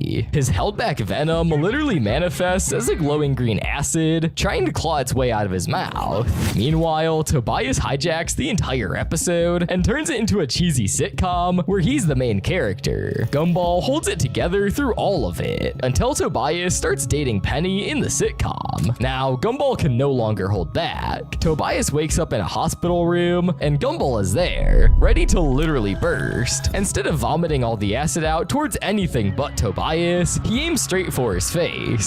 So, attempted murder and assault, surely it can't get much worse than that, right? Well, let's take a look at how Gumball helps his friends and family. For that, we need to move on to the 69% category. In the petals, Leslie's petals start falling off, and he panics about losing his looks. Gumball and Darwin decide to help him. Their first quote-unquote great idea is to overload him with accessories to hide his looks. They went so far that Leslie couldn't even breathe because he had so much weight on him. As if nearly killing their classmate wasn't enough, they decided to host a gardening makeover show later in the episode where the situation got much worse. They don't give Leslie advice anymore. They don't try to find a good solution either. They chase Leslie through the city into a parking garage, while wielding gardening shears, threatening to behead him. Eventually, they chase him down and are with him in the basement, convincing him that his head would grow back if they removed it. They did not mention one thing though. And when will we see our pretty new flower grow, Gumball? When spring comes back in about 6 months. For the next moment in the 69% category, we need to go to the episode The Parking. The Watersons spend the entire episode deliberately hunting for a parking spot at the mall, and every attempt fails. Gumball decides to try to trick the security guards into sorting it out for them, but let's just say this did not go so well for the security guard. Yeah, son, park her up, will you? And be careful with the paint job. It costs more than you make it a year. Assaulting the security guard, letting him bleed out, and patching him up with spare change is right up Gumball's alley. Never taking responsibility, always being careless, savage as ever. But in the last moment in the 69% category, he tries to turn someone into an extremely lazy person, just like his dad. And for this, Larry becomes his target once again. Poor Larry has been assaulted one too many times, and might just give up in this episode. In the laziest, Richard bet Gumball and Darwin that he's the laziest person in the whole town, and takes them to find their mission: find someone lazier. After talking to some of the seniors of Elmore, they landed on Larry as their contestant to beat their father in the lazy off. What's their strategy to convince him to be the laziest person alive? Follow him absolutely everywhere and screaming at him to stop working. That's it. That's the entire plan. It seems to be quite an effective strategy when Larry loses his job because of it. It doesn't stop there though. They keep stalking Larry, making him go crazy. When they appear in the back of his car out of nowhere, he'd rather leap out of his moving car than spend another second near them. Going on even more after this shows that he has no regard for how another person is feeling at all. And they went one step further. They ruined Larry's proposal to his girlfriend by making Larry finally snap. All of this in a single day, for a laziness bet that Larry wasn't even a part of, when in fact he did not want to have anything to do with it. Up until now, Gumball has been a nuisance, a bully, and a homewrecker. But at 100% savageness, it seriously stops being about pranks and starts being about actual psychopathy. This is the level where Gumball proves how little it takes for him to stop seeing people as living beings. A prime example of his savagery at 100% is when he decided to turn a fellow student into an experiment for his own curiosity. During a swimming lesson in the recipe, Coach tells Anton to jump into the pool. Despite Gumball's attempts to save him, Anton, being a slice of bread, made him soggy and eventually disintegrated. However, the very next day, Gumball and Darwin are shocked to see Anton back at school looking completely fine. This is when they realize that something's up, and become obsessed with finding out how he survived. Gumball saw it as a challenge. Instead of just asking Anton like Darwin suggested, Gumball decides to scientifically make sure that Anton is immortal. This leads to the brutal scenes where Gumball repeatedly tries to kill Anton 50 times in a row using various methods just to see him reappear every time. Gumball goes on to immorality by murdering him 50 times in a row, essentially treating a living classmate like a lab rat. Gumball and Darwin eventually follow Anton home and discover that his parents can pop out a new slice of him with a magic toaster every time he dies. The worst part isn't even the violence, it's his attitude. He does all of this simply out of boredom, just like we saw with his social justice attack on Carmen or his torture of Larry. Gumball has an insane ability to detach from his empathy if it means satisfying his curiosity. If the Anton massacre showed Gumball's actions fueled by his boredom and lack of empathy, the next 100% moment in the episode The Revolt shows just how cruel he can be.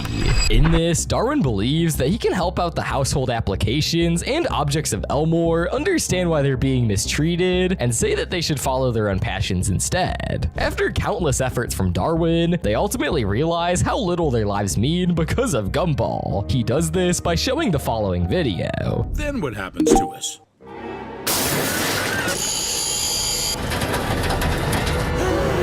Dude, we could have broken into them more gently than that. He heartlessly shows the appliances what happens to them when they're no longer of use to people. He pulls out a video on his phone showing human waste and appliance destruction, where hundreds of toasters and vacuums are being crushed, shredded, and trashed into landfills. He was showing them that to society, they are entirely replaceable plastic. To truly drive that point home, Gumball's phone lags for a second while playing the video.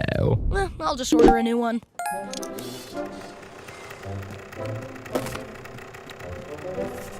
Thanks, Larry. Won't be needing this anymore. By doing this, Gumball forces every appliance in the room to realize that he does not see them as friends, enemies, or even living beings. They are simply a tool worth a few bucks, which he will execute at the moment they stop being convenient. But if you thought the past episodes were savage, the last 100% moment, which comes in the episode The Saint, proves that Gumball can be an actual supervillain when he's motivated. Most people would be happy to have a nice friend like Alan, who even goes the extra mile to protect Gumball when he gets in trouble with the librarian. But Gumball finds his positivity so annoying that he spends an entire episode trying to find Alan's breaking point. He even says, Why on earth would you want to do that? For science! And because the people deserve to know! And because I got nothing else to do today. Gumball starts going after Alan's reputation. He goes on Alan's account and posts, Oh my gosh, why are there so many drawn people in Elmore? Go back to your flat country and stop ruining our economy. Nobody likes it too, DS. This instantly turns the entire school against Alan, spamming him with endless dislikes. He goes on to frame Alan for cheating by fabricating photos of him kissing girls, boys, Banana Joe, and even a toilet. Then he shows them to Carmen to force a breakup. When that doesn't work, Gumball steals Alan's lunch, eating his last meatball right in front of him. This was a move that Gumball considers the worst part of the list, but the absolute peak of his cruelty was when he sells Alan's parents to a clown after getting his hopes up about a surprise. He forced Alan to watch his own parents suffer for entertainment. Gumball casually lists these horrible things out at the end of the episode, feeling no remorse. Even when he eventually apologizes, you realize that Gumball has the capacity to ruin someone's life just because he was bored and had nothing else to do. We thought Gumball's savagery in The Saint definitely topped all of his savage moments, attacking someone's family, torturing them, and constantly harassing a person just because he was too perfect. Gumball's class has some insanely strong characters, but have you ever wondered who is the strongest out of all of them? Today, we're gonna take a look at the strongest students in Elmore Junior High to find out who has the most power.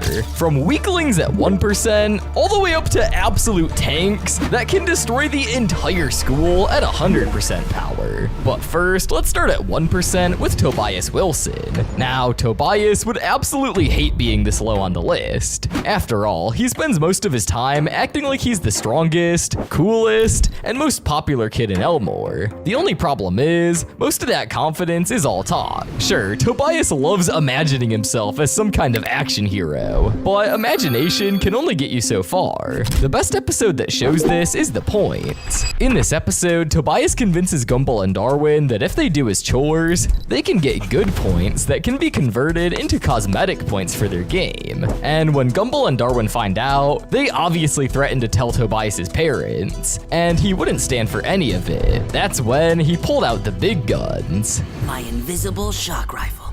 Remember, I bought all the weapons.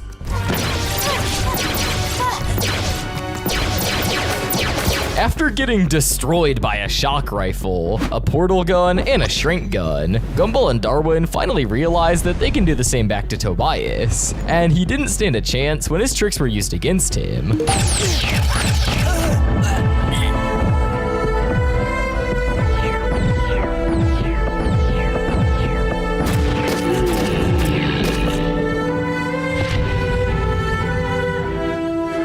Even when Tobias pulled something that he thought would guarantee his win, his father stopped all the madness in one blow. And this is the core of his character. His confidence always dries out. For all of these reasons, Tobias would have to go at 1% power until he learns his lesson. But now we have an unexpected character, someone who is always stronger in ways that Tobias would never understand. At 5% power, the next one on the list is Alan. Alan may just look like a teal balloon who could easily die, but that's only until you realize the quiet influential power that he has. The episode that highlights this is The Faith, where Gumball and Darwin suddenly realize that the world around them is losing color. What is going on here? This place looks like a gas station restroom under UV light. I know what happened. The kid who used to clean off the tags hasn't come for a while. And this becomes quite the trend, as Gumball and Darwin investigate the situation, with global warming, ecosystems, and even senior citizens being affected. The people turn savage, without the goodness that colored their life up until that point. And I mean, it gets really bad. Scouts! Aren't you supposed to be nice, build birdhouses and play the bugle and junk? Our scoutmaster left us, so we're an army without a leader. This is our territory now. You're either with us or against us. When Gumball and Darwin found the source of darkness, it was of course Alan, and he had lost faith in the world. That's the sole reason the entirety of Elmore began to fall apart. Thankfully, Gumball and Darwin had a solution: a song. If you stop halfway up the mountain, you will never see the view. When you look how far you'll climb, you'll find the courage to pull through. You'll wonder how on earth you can put up with all of this. Then you'll come across a memory of perfect bliss. But this isn't even the worst of it, as we find out that he has an evil side. We find this out in the episode The Vision, where Gumball and Darwin find Alan's USB, and that's where Gumball and Darwin stumble upon something that would change their view on Alan, a manifesto on his vision, on how he'd force change on his fellow classmates of Elmore Junior High. And let's just say, what they'd find is horrifying. To become school president, I might need to work a little on my appearance. The more serious a leader looks, the more seriously he will be taken. The next step is to alter my voice, lowering it to give it a little more gravitas. Maybe not that low. And then just a hint of an accent for approachability. He had a fully laid out strategic plan on how he would grab all of the power for himself, and he even described people as pawns in a chess game. Creepy. And that's how he plays everyone around him. People just love to take credit for other people's ideas. Alan would make a great school president. Alan would make a great school president. Alan would make a great school president. With his new powers, he wanted to make happy camps and supposedly purge the school of sadness. And that's where things get scary. But he didn't stop at just Elmore Junior High. He wanted one in every state and country around the world. But he's still a poppable balloon, so he'll have to stay at 5% power.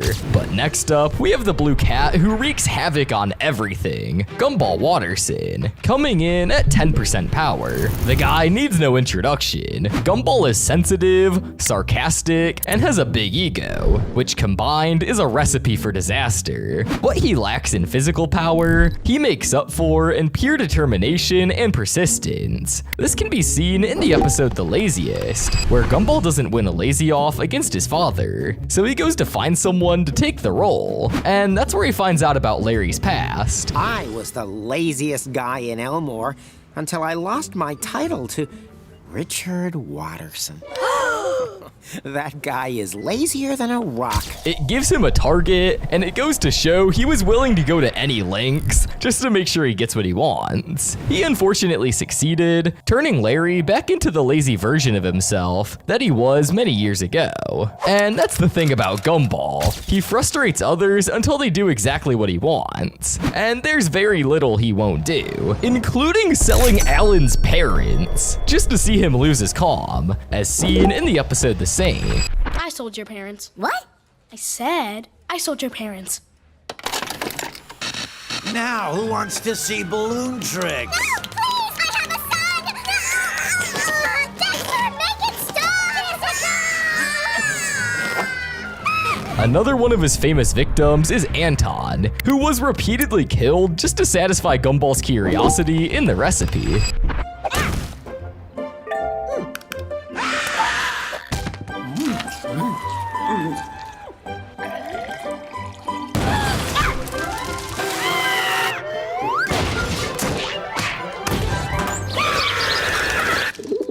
And it's not just other people. Gumball is fully capable of directing his violence towards his own brother, which is shown perfectly in the episode The Triangle. After Darwin joins the marching band and discovers his hidden talent, it gets to Gumball. What's the problem? Nothing. I'm pleased for you. Really? Because your face doesn't look pleased. Trust me, on the inside, I'm pleased. I hope you crash and burn, Darwin Watterson! He went as far as to even wrapping himself around Darwin to make him late to practice. But that's not all. He's even able to use some superpowers, like when he went Super Saiyan in The Pest.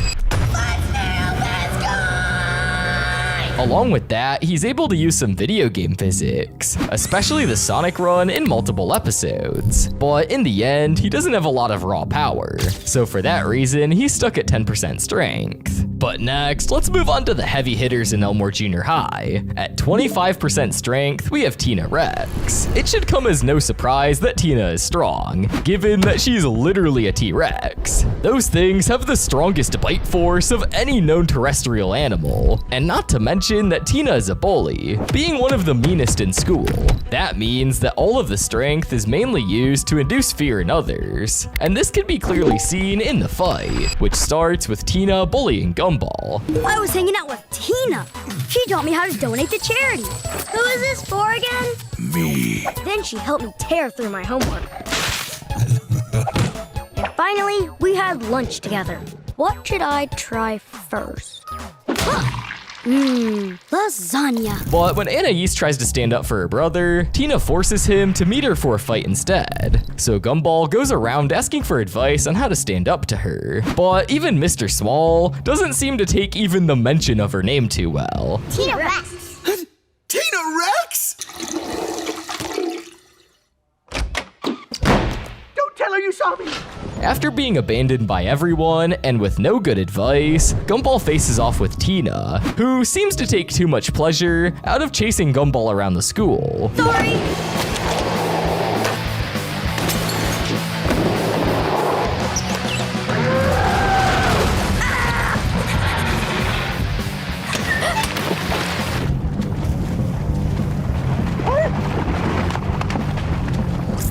Though she later says she was just having fun. It's not the first nor last time that she used her strength to intimidate somebody, but Tina rarely engages in a full-on fight, but rather uses her abilities to threaten people instead. Her entire character arc is the bully, learning how to be softer to people, which is the reason why she sits at 25% power. But next, we have the shape-shifting fairy, coming in a little higher at 33% power, Penny. Penny started out as an introverted shy girl who was hidden deep within her shell, but her secret is revealed in the episode appropriately titled The Shell. It starts with a crack in Penny's shell, which her father blows out of proportion, but being a good boyfriend, Gumball wouldn't stand for it, and he convinces her to come out, embracing her true self, and that's where her true transformation begins. But when she thinks that Gumball doesn't accept her, she gets really unstable, showcasing the strength that resided within her all this time.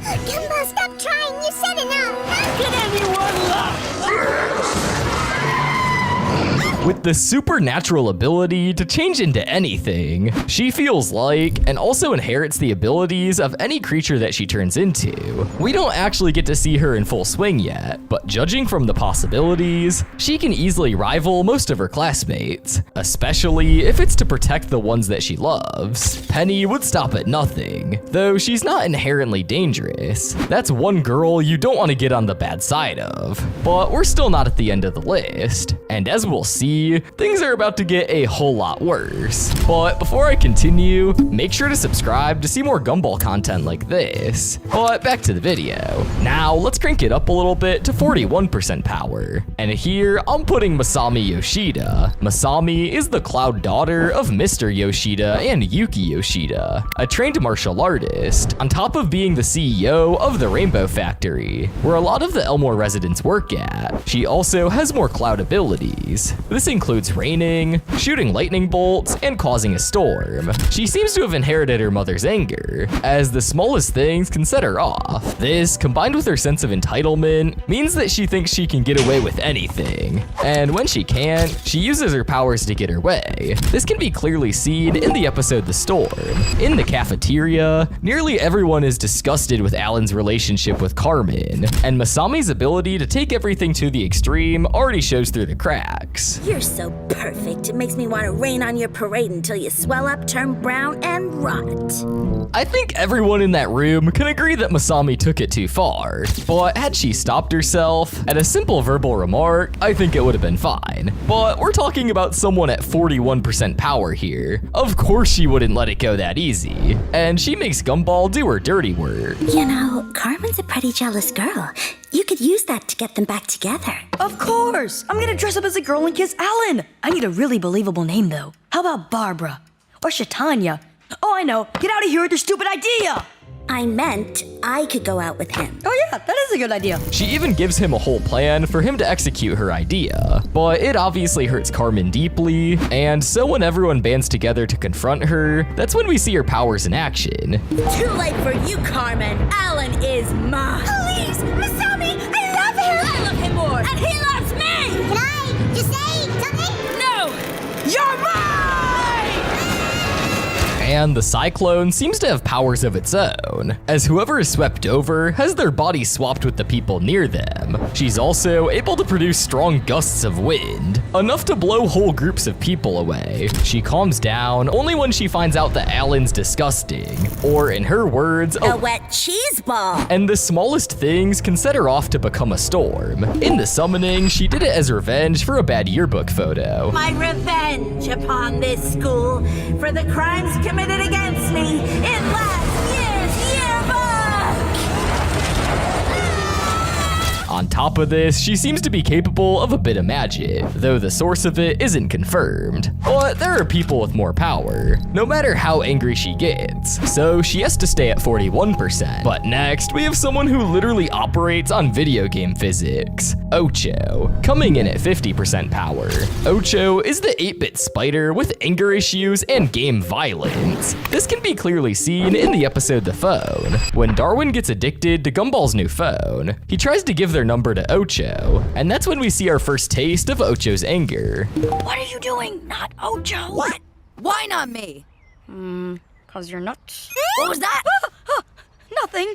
It's just that occasionally you can get a little intense. Oh yeah? Is this intense? Is this intense? Is this intense? But Darwin goes out of control, constantly calling and texting Ocho. Soon enough, it got on Gumball's nerves and accidentally gave Ocho a piece of his mind, which he immediately regretted. Ocho was already at his door, and things were about to get ugly. And when Darwin thought he could reason with him because of their relationship, he got served with an explosion. This is me, your friend, Darwin.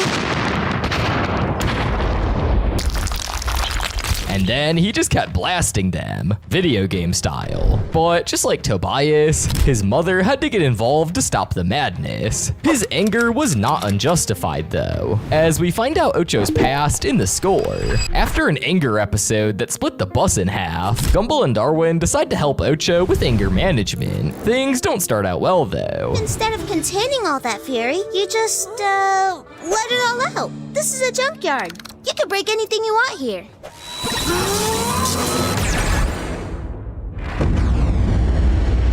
That's when the brothers decide to beat Ocho's game to help him with his anger. And for that, they have to go to his house, which reveals why Ocho is the way he is. Long ago, on the edges of space, a king valiantly fights to save his queen and his young prince. Alas, the war was lost, and so was the king. After his mother escaped, they had to live a life of poverty in Elmore. And to make matters worse, the game is stuck on hard mode, with no way to change it. But ultimately, Ocho has supernatural classmates, and so he had to stay at 50% strength. And supernatural is a perfect way to describe our next on the list, Carrie, coming in at 67% power. Carrie is the ghost born to a human father and a ghost mother. Due to this, she belongs to the land of the living and doesn't need to go back to the underworld at midnight on Halloween like the rest of the ghosts. Though she doesn't have physical power, she has supernatural abilities,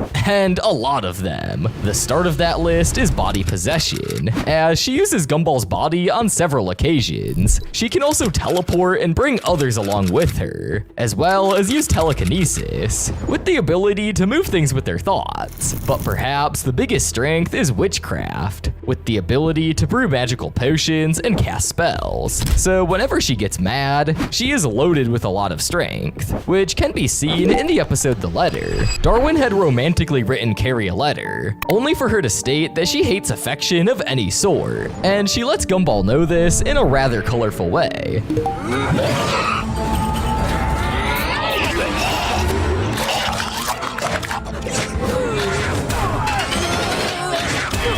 This sends Darwin on a wild chase to get the letter back before she reads it. In an unfortunate train of events, Darwin is forced to read the wrong letter in front of the whole class. Darwin, I read your love letter and I must admit I was quite surprised, but I'm not interested in you romantically. And let's just say that Carrie is not happy to hear it. That's when we see that Carrie even has the ability to manipulate weather and can topple over the world if she's angry enough, especially with her magical powers. There's endless possibilities, but there's someone who can beat even her, and that is Bobbert, who is the strongest of all of them at 100% strength. Bobbert is a high-tech robot and is by far the smartest student in school, even smarter than Anais. He acts completely logical, and this is the fact that often leads him to using his powers for destructive ideas. This is perfectly portrayed in the episode The Loophole, where he takes Gumball's requests way too literally. Just want to skip the whole hassle of life.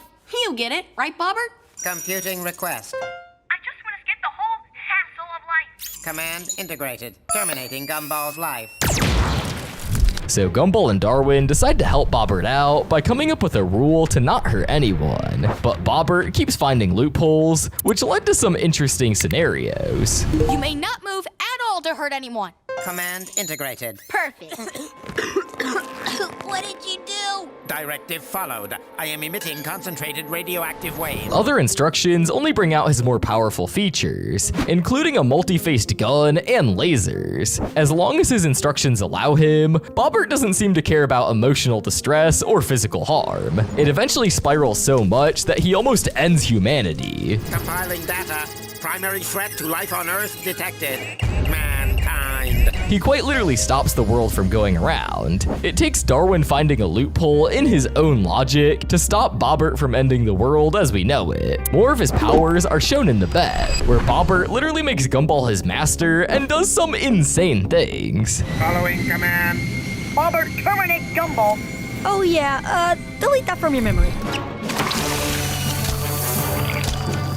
But his most powerful moment comes in the episode The Robot. Whatever Bobbert does, he does with the utmost precision. And so he's able to convince Gumball's family and Penny that he's the real Gumball, even though he looked nothing like him in the episode. By computing everyone's reactions and anticipating everything, Bobbert is able to get in the minds of the people around him. But that's not all. When Gumball tries to get him to stop, he becomes a super machine.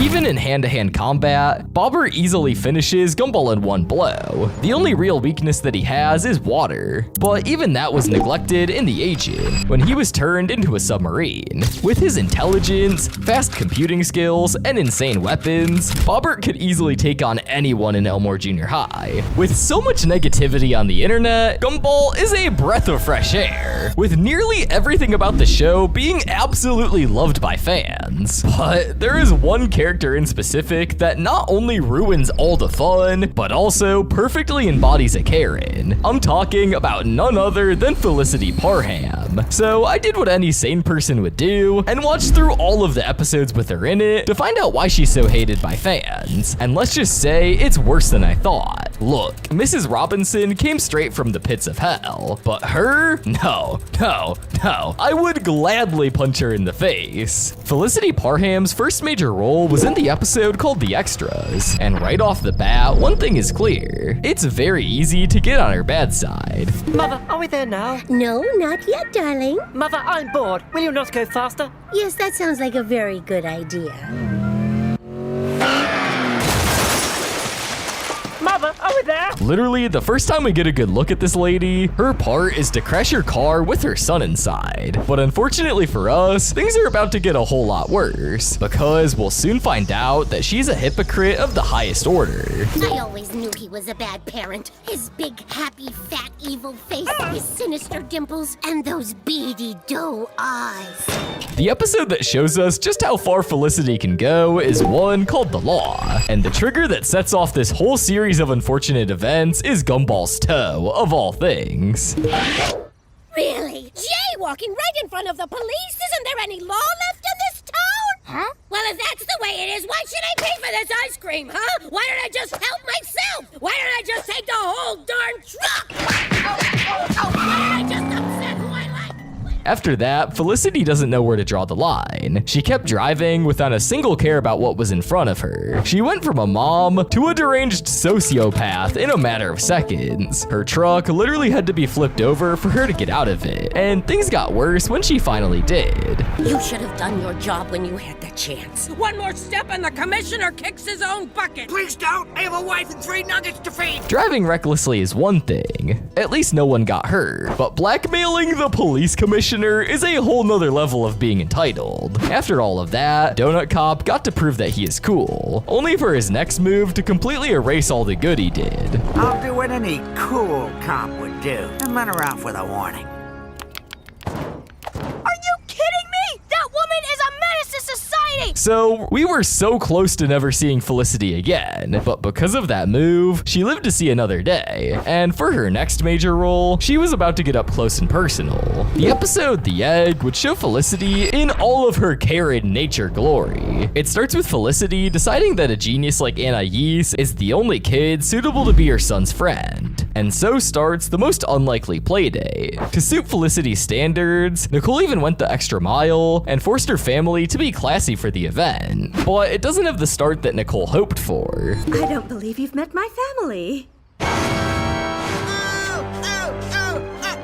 a really good hospital. Just get in. She spends the next few minutes in the Wattersons' home completely insulting every single family member, and Nicole has to put up with it. That is, until she gets everyone together for lunch, and Felicity decides that it's a great idea to run her mouth as she sees fit. Look, Nicole, I get it. You dropped out of college to marry your childhood sweetheart, and life was fun until, whoops, your first disappointment. So there you are working all hours to support your family while lover boy over there is busy growing chins. Then, whoops, another disappointment.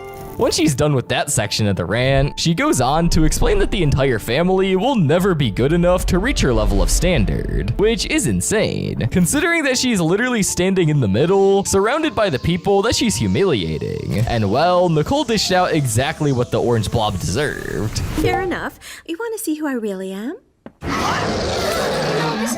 Thankfully, Anais didn't like Billy, and so there were no more playdates that Nicole would have to endure, for the sake of her daughter, but Felicity would still find a way to get under everyone's skin. And for her next appearance, her target was the entirety of Elmore Junior High. It's no surprise that Billy is the biggest victim in this story, and it becomes apparent in the episode The Blame. The boy takes one look at the loading screen of a video game, and his brain melts. This would obviously become enough of a reason for Felicity to cause a riot. And this is why, as president of the Parents Association, I call for a total ban on all video games in Elmore. Gumball and Darwin tried to stop it, and in a truly sadistic measure, she gives the pair 3 tries to prove to her that video games are good, in front of the whole of Elmore. But in true Gumball style, things don't go according to plan. Look at this majestic female specimen. You must be joking. Look at her face. The lack of natural sunlight has given her skin like a parrot's tongue. And the breath is like a subway in Paris. And the teeth, they're so yellow I thought they were made out of gold. The ban on video games gets enforced, and all of Elmore is forced to cooperate. Felicity had the bright idea to suggest reading as an alternative, but when you tell a bunch of middle schoolers that they can't game anymore, a rebellion is bound to happen. And this time, Gumball realizes that books have even more violence than video games. Everybody read a book. Wreak havoc across the nation. Come on, just have a look. There's such violent inspiration. Lord of the Flies is a book each parent cherishes. The feral kids survive, but the one with glasses perishes. This makes her realize that books are not a good alternative. Unfortunately, this is Felicity we're talking about, and the solution she has in mind is the exact opposite of what everybody hoped for. My gosh, Billy, you're right. Books can be as dangerous as video games. There's only one reasonable thing to do. Become better parents and look after our children in a sensible way. No. After that horrific episode, we don't see Felicity at all that much until the end of the first show. Other than that, there was the one time where she was shipped with Richard by Sarah. That was gross. But the wonderfully weird world of Gumball has a whole new box of surprises when it comes to Felicity Parham. Nothing goes to show this better than the episode The Punishment. It already has a bad start, with Gumball and Nicole being mad at each other because it was Gumball's disciplinary meeting at school for being late. But things get worse when this meeting is with none other than Felicity Parham, who obviously had her own take on the situation. As a mother, I believe proper punishment is required. A full 2 months of summer school to catch up on lost time, which I will be running. Apparently, the right of as a mother overrules every other authority. And since Felicity has it, she's basically a god. But this summer school sounds more like being locked in with the single most insufferable person in Elmore, because everyone else would be on vacation. It has an unintended consequence though, making Gumball actually reflect on his actions. It's just that you're always so busy. Unless there's a problem. I guess it's the best way to get to spend time with you. Oh, Gumball. It brought the pair closer together, but their biggest problem didn't leave yet. And once they realized it, they decided to give her a taste of her own medicine.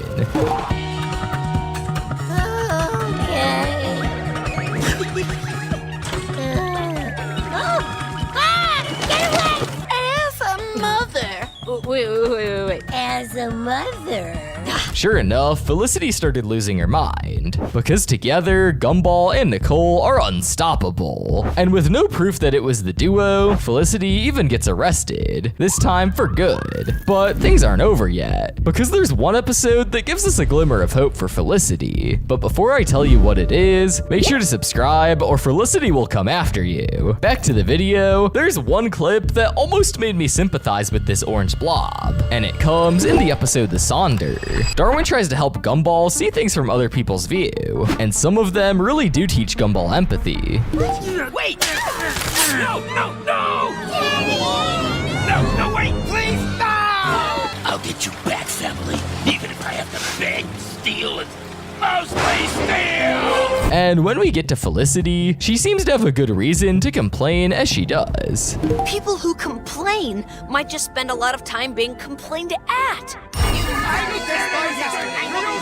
But the good feeling only lasted until I got to the end of the episode, where it's revealed that Gumball and Darwin made up whatever they saw in their astral projection selves. Felicity Parham is a lost cause, through and through. It's really no wonder why fans avoid episodes with her. She's literally the most realistic depiction of a Karen, and the worst part is, all of us know someone like this in our daily lives, which is what makes her so hateable. With how inconsistent the amazing world of Gumball can be, the exact layout of Elmore is hard to pin down on a map, at least accurately, which is exactly what we're going to be solving today, going location by location, along with also breaking down the history behind each place, starting off with the Wattersons' house. Now, it's no secret that there's an actual house in real life that served as the inspiration for the Blue family house. It's located at 1026 York Street, Vallejo, California. In fact, the entirety of Elmore takes its blueprint from the city in Vallejo. Doesn't it already remind you of Elmore? Gumball's house is just a bit south of the town center, and as we know, right next to the Robinson family. Up the same street, we have Gary Hedges, the elderly neighbor next to the main characters. Now, there's a few problems with this house, mainly that the layout doesn't make any sense. Like, how does that roof even make sense when the walls inside are perfectly square? But more importantly, this house has gone through every disaster imaginable. It's been possessed by spirits, blown up multiple times, and swallowed by the void. But that's not even the start of it. The house got a brief redesign made of crystals in the Saint, and has even changed its location. Like when it was taken away when the Wattersons ran out of money, and when a couple construction workers literally just took it away by accident. But the next location we're gonna be looking at is Elmore Junior High, which is to the north of the Wattersons' house. Now, Elmore Junior High also has a real-life inspiration, which is called the Lincoln High School in San Francisco. It takes the Wattersons Watersons varying times to get to school, but if Vallejo says anything, it'll take them about 20 minutes to get there. If you know the public schools in the US, you know it's surprising that Elmore Junior High has its own cheerleading squad, marching band, indoor swimming pool, and track and field stadium. No wonder they ran out of funds. It's attended by students of all shapes, colors, and sizes. Most of them attend Miss Simeon's class, where all of the teaching happens for the Watterson brothers. Anais, of course, is a grade above them. But now, let's move on to where all of the characters go after all of the traumatic moments in the show. Towards the left of the school, we have the Elmore General Hospital, giving only the finest care for the residents of Elmore.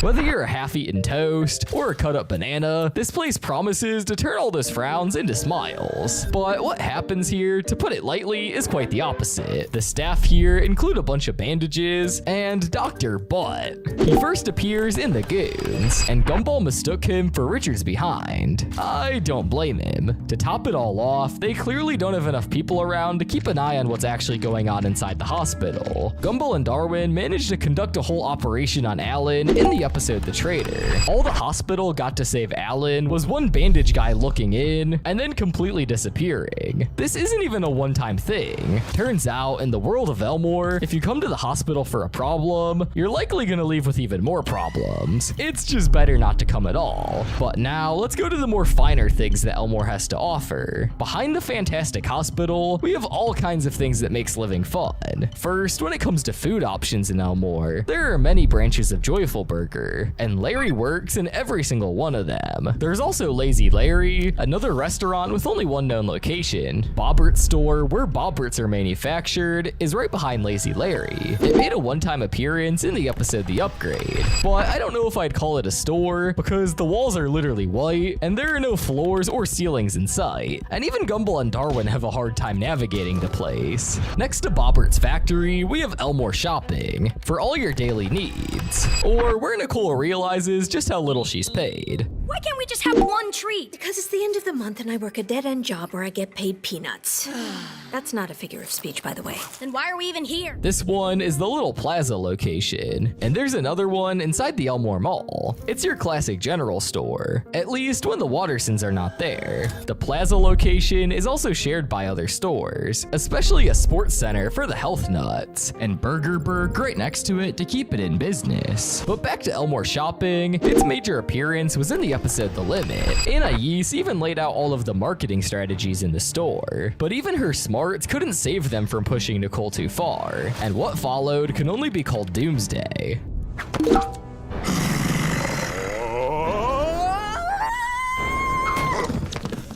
It ended with the entire store taking a big hit. Luckily, the reset between episodes makes the store stand even after this. But now, let's move on to the coolest place in all of Elmore, Elmore Mall.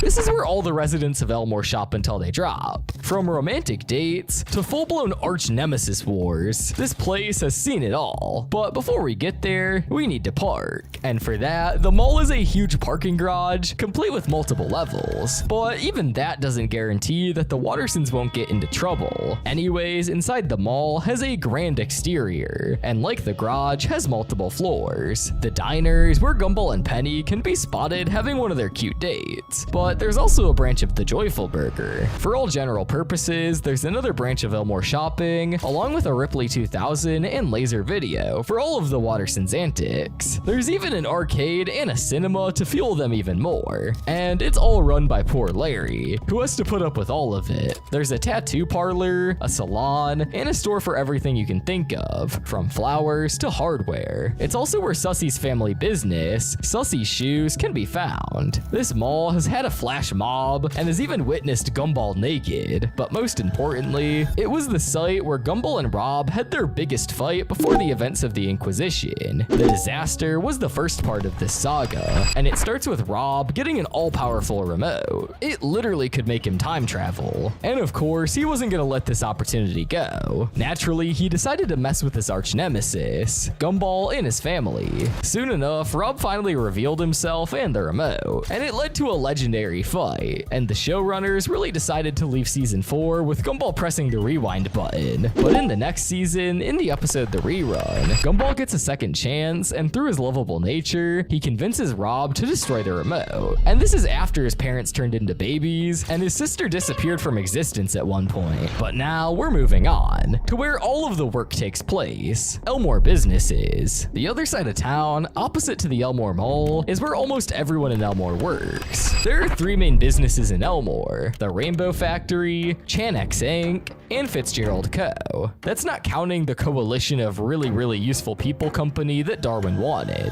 The Rainbow Factory is where Nicole works, and it provides what little money the family has. It's owned by Mr. Yoshida, who is the husband of Yuki. Because of their rivalry, Yuki doesn't even let Nicole work in peace, and often just comes by to get in her face. Maybe that's the reason why Nicole doesn't ever get a promotion, even after working for all these years at the complaints department. Apart from Nicole, Karen, who is the fiance of Larry, and Mr. Cooper, who is the father of Claire, also works here. A crumpled up paper character, who is apparently called the newspaper employee, can also be seen carrying stacks of paper twice his height. Contrary to popular belief, until season 6, working at the Rainbow Factory was anything but sunshine and rainbows. In fact, Nicole finds it easier to repaint her face just to hide her tiredness. And during the episode The Factory, Gumball and Darwin visit their mother's workplace on the same day that the fate of the factory was being decided, and all the shareholders cared about was money and productivity. But where the Watterson brothers go, trouble follows, and this day was no different. The factory goes into full panic mode and starts filling up with toxic gas, but this seemed to be exactly what the shareholders needed to have. Some sense knocked into them.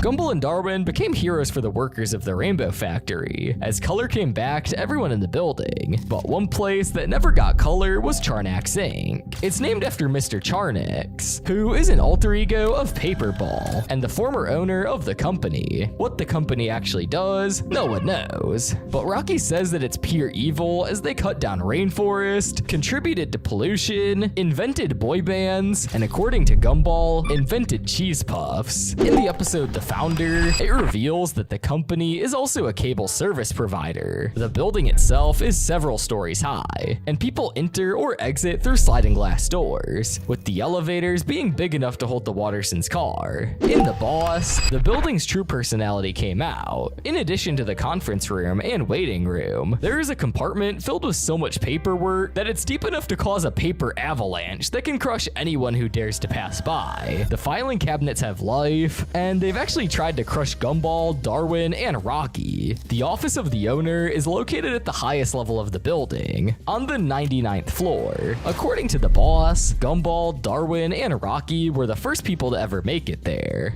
You were the first people to ever make it to this office. Congratulations. Getting a job here isn't easy, as according to Paperball, the company wants employees who are young, fresh, and gullible. Immediately after they're accepted, the employee must sign a legal contract, where they sign away their hopes and dreams. This signing is the final act of complete manipulation and physical possession by Mr. Chanex, making the employees soullessly work like puppets at the company. After the contract is signed, the employee must exhale into a jar, so that the company can forever keep the possession of the employee's spirit. It's revealed that an employee's breath in a jar does not actually give any spirits of their essence to Mr. Chanex. According to the soulless office worker, the occupation mostly lasts for a full lifetime, to the point where the employees miss their family moments and even their own retirement. But there's a good side of Chanex, where there are people who actually work more normally. The only downside is they don't know what they actually work as. Despite all of this, Gumball and Darwin had short-lived jobs in this place, with Richard even being mistaken as the long-lost CEO and the founder. His shenanigans went so badly that in the episode, the entire building exploded by the end of it. And last but not least, for the industrial side of Elmore, we have Fitzgerald Co. Limited. This company is a construction company ran and owned by Patrick Fitzgerald, Penny's father. And it's safe to say that most of the construction in Elmore is taken care of by Patrick, as he did pitch in $1 million deal with Chanex Inc. in The Apprentice. this, showing that he can take on that kind of work. The most interesting part of the company is that there are 3 men who work for it, Hank, George, and Steve, who are so clumsy that they are better as destroyers than construction workers. If there's anything worse than their clumsiness, it's their manners. But Patrick somehow stays in business, even when Hank's colorblindness has literally caused them to relocate the Wattersons family home. But now, all of these people need to be paid, and that's where we come to the Central Bank of Elmore.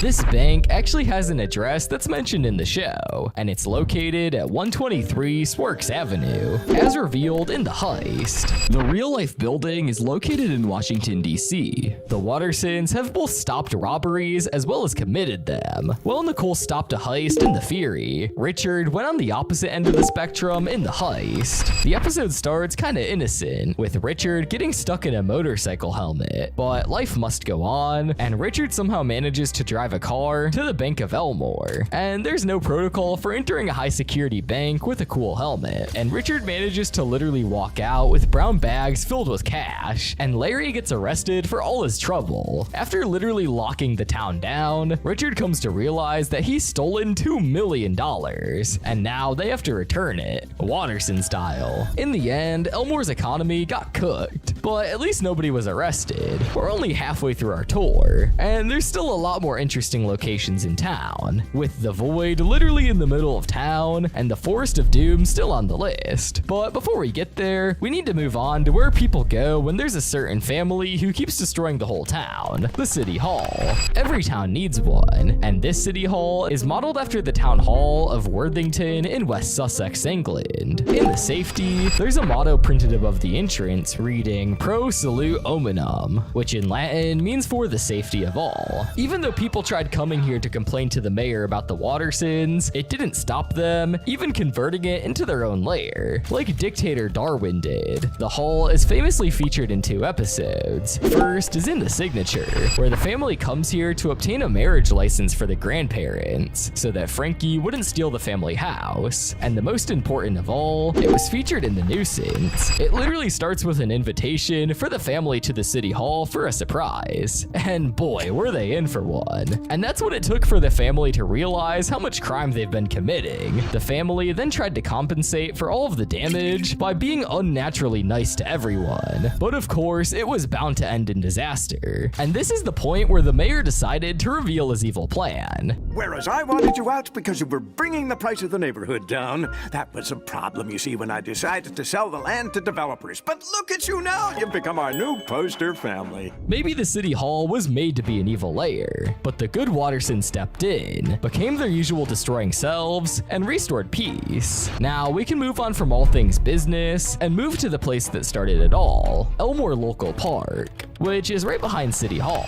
This park is every suburban mom's dream, made up of open fields, ponds, a playground, a skate park, and long walking paths. According to the credits, in real life it's Hyde Park. Located in London, and Hampstead Heath was also used on occasion. This was the setting for the dumb race in the episode The Goons, which was really just sibling rivalry at its peak. For once, Anais is jealous of the games that her brothers play and decides to learn how to be dumb. Once Anais learns, she starts replicating Gumball in all of their games, and he obviously didn't take it too well. And so the dumb race was born. It ended with most of them in the hospital, but at least Gumball and Anais made up. But that's the only competition that happened. Marvin and Gumball had their big showdown over their old family feud in the episode The Watch. But there's a way more important event that happened in the park. In the episode The Choices, an overstimulated Nicole wonders how things would have gone if she made different choices in the past. And that's where we get to this cute moment. So,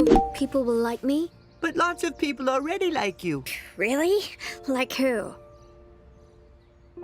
This singular moment was very important for Nicole, as this is what led to her breaking out of the cage that her parents put her in, and she finally took control of her life. And together, they built the family that we've all come to love. But Elmore is more weird than that, and we're heading next to where some people keep their dead relatives, the Elmore Museum. You would think that a museum has no place in a show like Gumball, unless they wanted to bore kids to death. But this little museum has a little secret, and for that, we need to go to the episode The Apology mythology. It starts with Miss Simeon having a wardrobe malfunction, and the Watterson brothers end up in the principal's office for trying to tell her. But Miss Simeon takes it so personally that she takes it upon herself to prove that the brothers were bad kids. But Gumball and Darwin, through literal stupidity, managed to wiggle themselves out of any trap she laid for them. And this is where Miss Simeon decides to go to the only place where she could get advice, Elmore Museum. Apparently, Miss Simeon's dad is literally fossilized and kept on display for everyone to see, and she doesn't have a problem with it. In fact, she sings right in front of him in the compilation. Apart from this, a dinosaur skeleton is seen hanging up in the slip. In real life, it's the Natural History Museum located in London. Now, let's go to a location where an epic showdown took place, Richmond High, which is behind the museum. This school is special because all of its students are entirely humans, with Sarah being the only exception. Another strange aspect is that the town seems to be drawn, unlike the other locations in the show, which use real-life backgrounds. This applies not just to the buildings, but all places visible while in it, including the sky. The most important place in here is the stadium, and it made its first appearance in the sweaters. The episode starts with finding out that Elmore Junior High has a hardcore reputation in other schools, including Richwood. In fact, two students, Carlton and Troy, came with an interesting offer. Absolutely nothing, dude. Sounds to me like you want to fight, Dweebazoid. Okay, I don't know what kind of movie you're living in, but I don't want to be in it. The brothers are so unimpressed that they literally just walk away. But Richwood doesn't back off that easily, not even the teachers. Finally, it reaches its peak when Carlton threatens to have his father demolish Elmore Junior High to build a golf course if Gumball does not show up for the fight. But the fight wasn't something the brothers had in mind. In the end, even though they lost miserably, they managed to gain respect of the students for the courage to come back to the court no matter what. But now it's time for us to go beyond the town to Anais's favorite place, Daisyland. This place was one of the most heartbreaking closures of any location in the amazing world of Gumball. It happens in one of the first episodes of the new show called The Traffic. It starts with a family emergency meeting where Nicole reveals that the park has a class action lawsuit against it and that they are going immediately to the park. And on the car ride there, Anais is actually kind enough to walk us through the map of Daisyland. There's only one small problem. Nicole had asked to get the car fixed, and let's just say that Richard did it in a way only he can do. Of course, this led to more problems, and finally, they got stuck on the side of the road. And no one was willing to help them back into traffic, with the brothers making even more of a mess. So Nicole tried to fix everything, only to be stopped by Donut Cop. Anais accepted that she wouldn't get to see her favorite park anymore, and that was the fuel that the Watterson family needed to go full Super Saiyan mode. After all of that, Anais got to go on rides of her own and had a heartfelt moment of a lifetime. Next, we head up north for the most depressing place in Elmore, Elmore Cemetery. This is where Carrie lives, in a haunted house next to the cemetery. The entire setting first appeared in the Halloween, where Carrie invited the brothers for a Halloween party, and they decided to go through the cemetery. But Anais was obviously too young, and so Gumball did what any good brother would do. You're just gonna have to hang out here. Well, at least it can't get any worse. Once that was taken care of, Carrie invited them in and told them that they had to drink a potion in order to see the others who came to attend the party. The boys drink it anyway, and that's when the other residents of the cemetery came into the light. Black magic is right at home at this place, as when the brothers drank the whole bottle, they actually turned into ghosts. Luckily, after they had their fun, they were able to get back into their bodies before they became a part of the underworld at the cemetery. Next on our list is the Forest of Doom, and it's fittingly right next to the underworld. The Forest of Doom is located in what appears to be a large park in Elmore. When viewed from far above in the trees, it looks exactly like a human skull. It's also known to be very dark, even when it's sunny outside, probably since the trees are so tall and thick that they block the sunlight. The forest is bigger than it looks from the outside, with a cliff in the middle of it, and with all of this, it's no surprise that it's also easy to get lost in. It's home to a variety of creepy plants and animals. There are literally trees with snarling faces, monstrous squirrels, horrible chicken deer hybrids, and possibly a lot more than Gumball and Darwin were fortunate enough to avoid. Though their size varies, they almost all seem to be aggressive, but some are intelligent enough to be able to talk. We first hear this lore in The Picnic,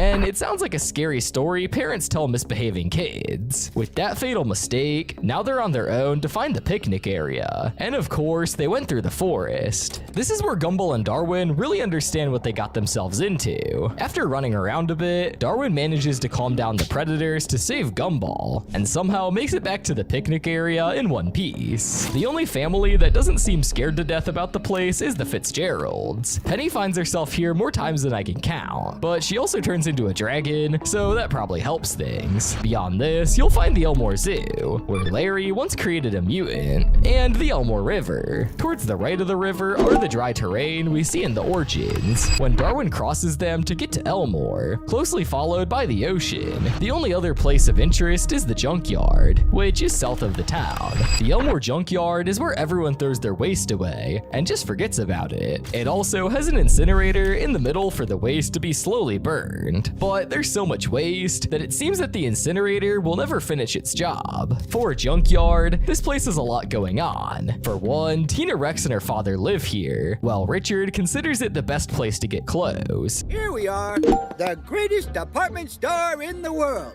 where everything is free! It made some important moments, like when the Watterson kids came to get Daisy the donkey from Tina in the quest, but their quest wasn't quite successful, mostly because they got distracted. And of course, eventually they woke Tina up, and boy, she was mad. But in the end, after seeing how much Tina loved Daisy, Anais decided to leave her toy with the T-Rex. The junkyard makes another appearance in the helmet, where the Watterson children come to destroy the all-powerful helmet. Now, there's just one more stop at the end of our tour. Right in the middle of this slightly unhinged town is something straight out of an existential crisis, the void. Over the course of the world's history, whenever a person or an object is considered a mistake, it'll be discarded from reality and end up in the void. Sometimes when a person is sent to the void, they will be frozen in time like a paused video, but they can be broken out of it if someone touches them. The void has static TV as its background, and the laws of physics are warped with outer space gravity. The mistakes sent to the void are almost always floating all around it, unless they're standing on a platform. What's worse is that they can sometimes be seen glitching or phasing in and out of reality. Once a mistake is sent to the void, all evidence that it ever existed is removed from the real world. Everyone's memory of that mistake is erased. The only way to save the memory is if someone wears a tinfoil hat, but otherwise the mistake's image will vanish from any photos, and the world will create a fold on itself, concealing all the evidence. But all hope isn't lost, because it's possible for someone to force the fold where someone was banished, and pull it wide open to form a portal between the void and the world. And that's exactly what happens in the episode The Void. It starts with the disappearance of a classmate, and once Gumball figures out that it's Molly who disappeared, he's shocked to find out that no one remembers her. You're telling me that in a class full of her friends who went to school with her your whole life, not one of you remembers Molly? So they team up with Mr. Small to find out what happened to Molly, and that's where they come across this other dimension. Apparently, the world of Elmore thinks that shorts, laser discs, and mullets are all mistakes. Even Rob can be spotted as the brothers try to find Molly. Luckily, everyone escapes in one piece, but the same can't be said for Rob, because if the exit is through a vulnerable position, your existence will become disfigured and glitched. The only other thing that can open this portal is the universal remote with the AV button. And the same button can be used to change the quote-unquote channel of the void. But all of this means that the void essentially runs through all of Elmore, like a hell that's waiting for everyone to become irrelevant. But what places do you think I missed? Comment them down below, and don't forget to subscribe for more awesome videos like this one. And while you're here, click the video on screen. I'm sure you'll love it.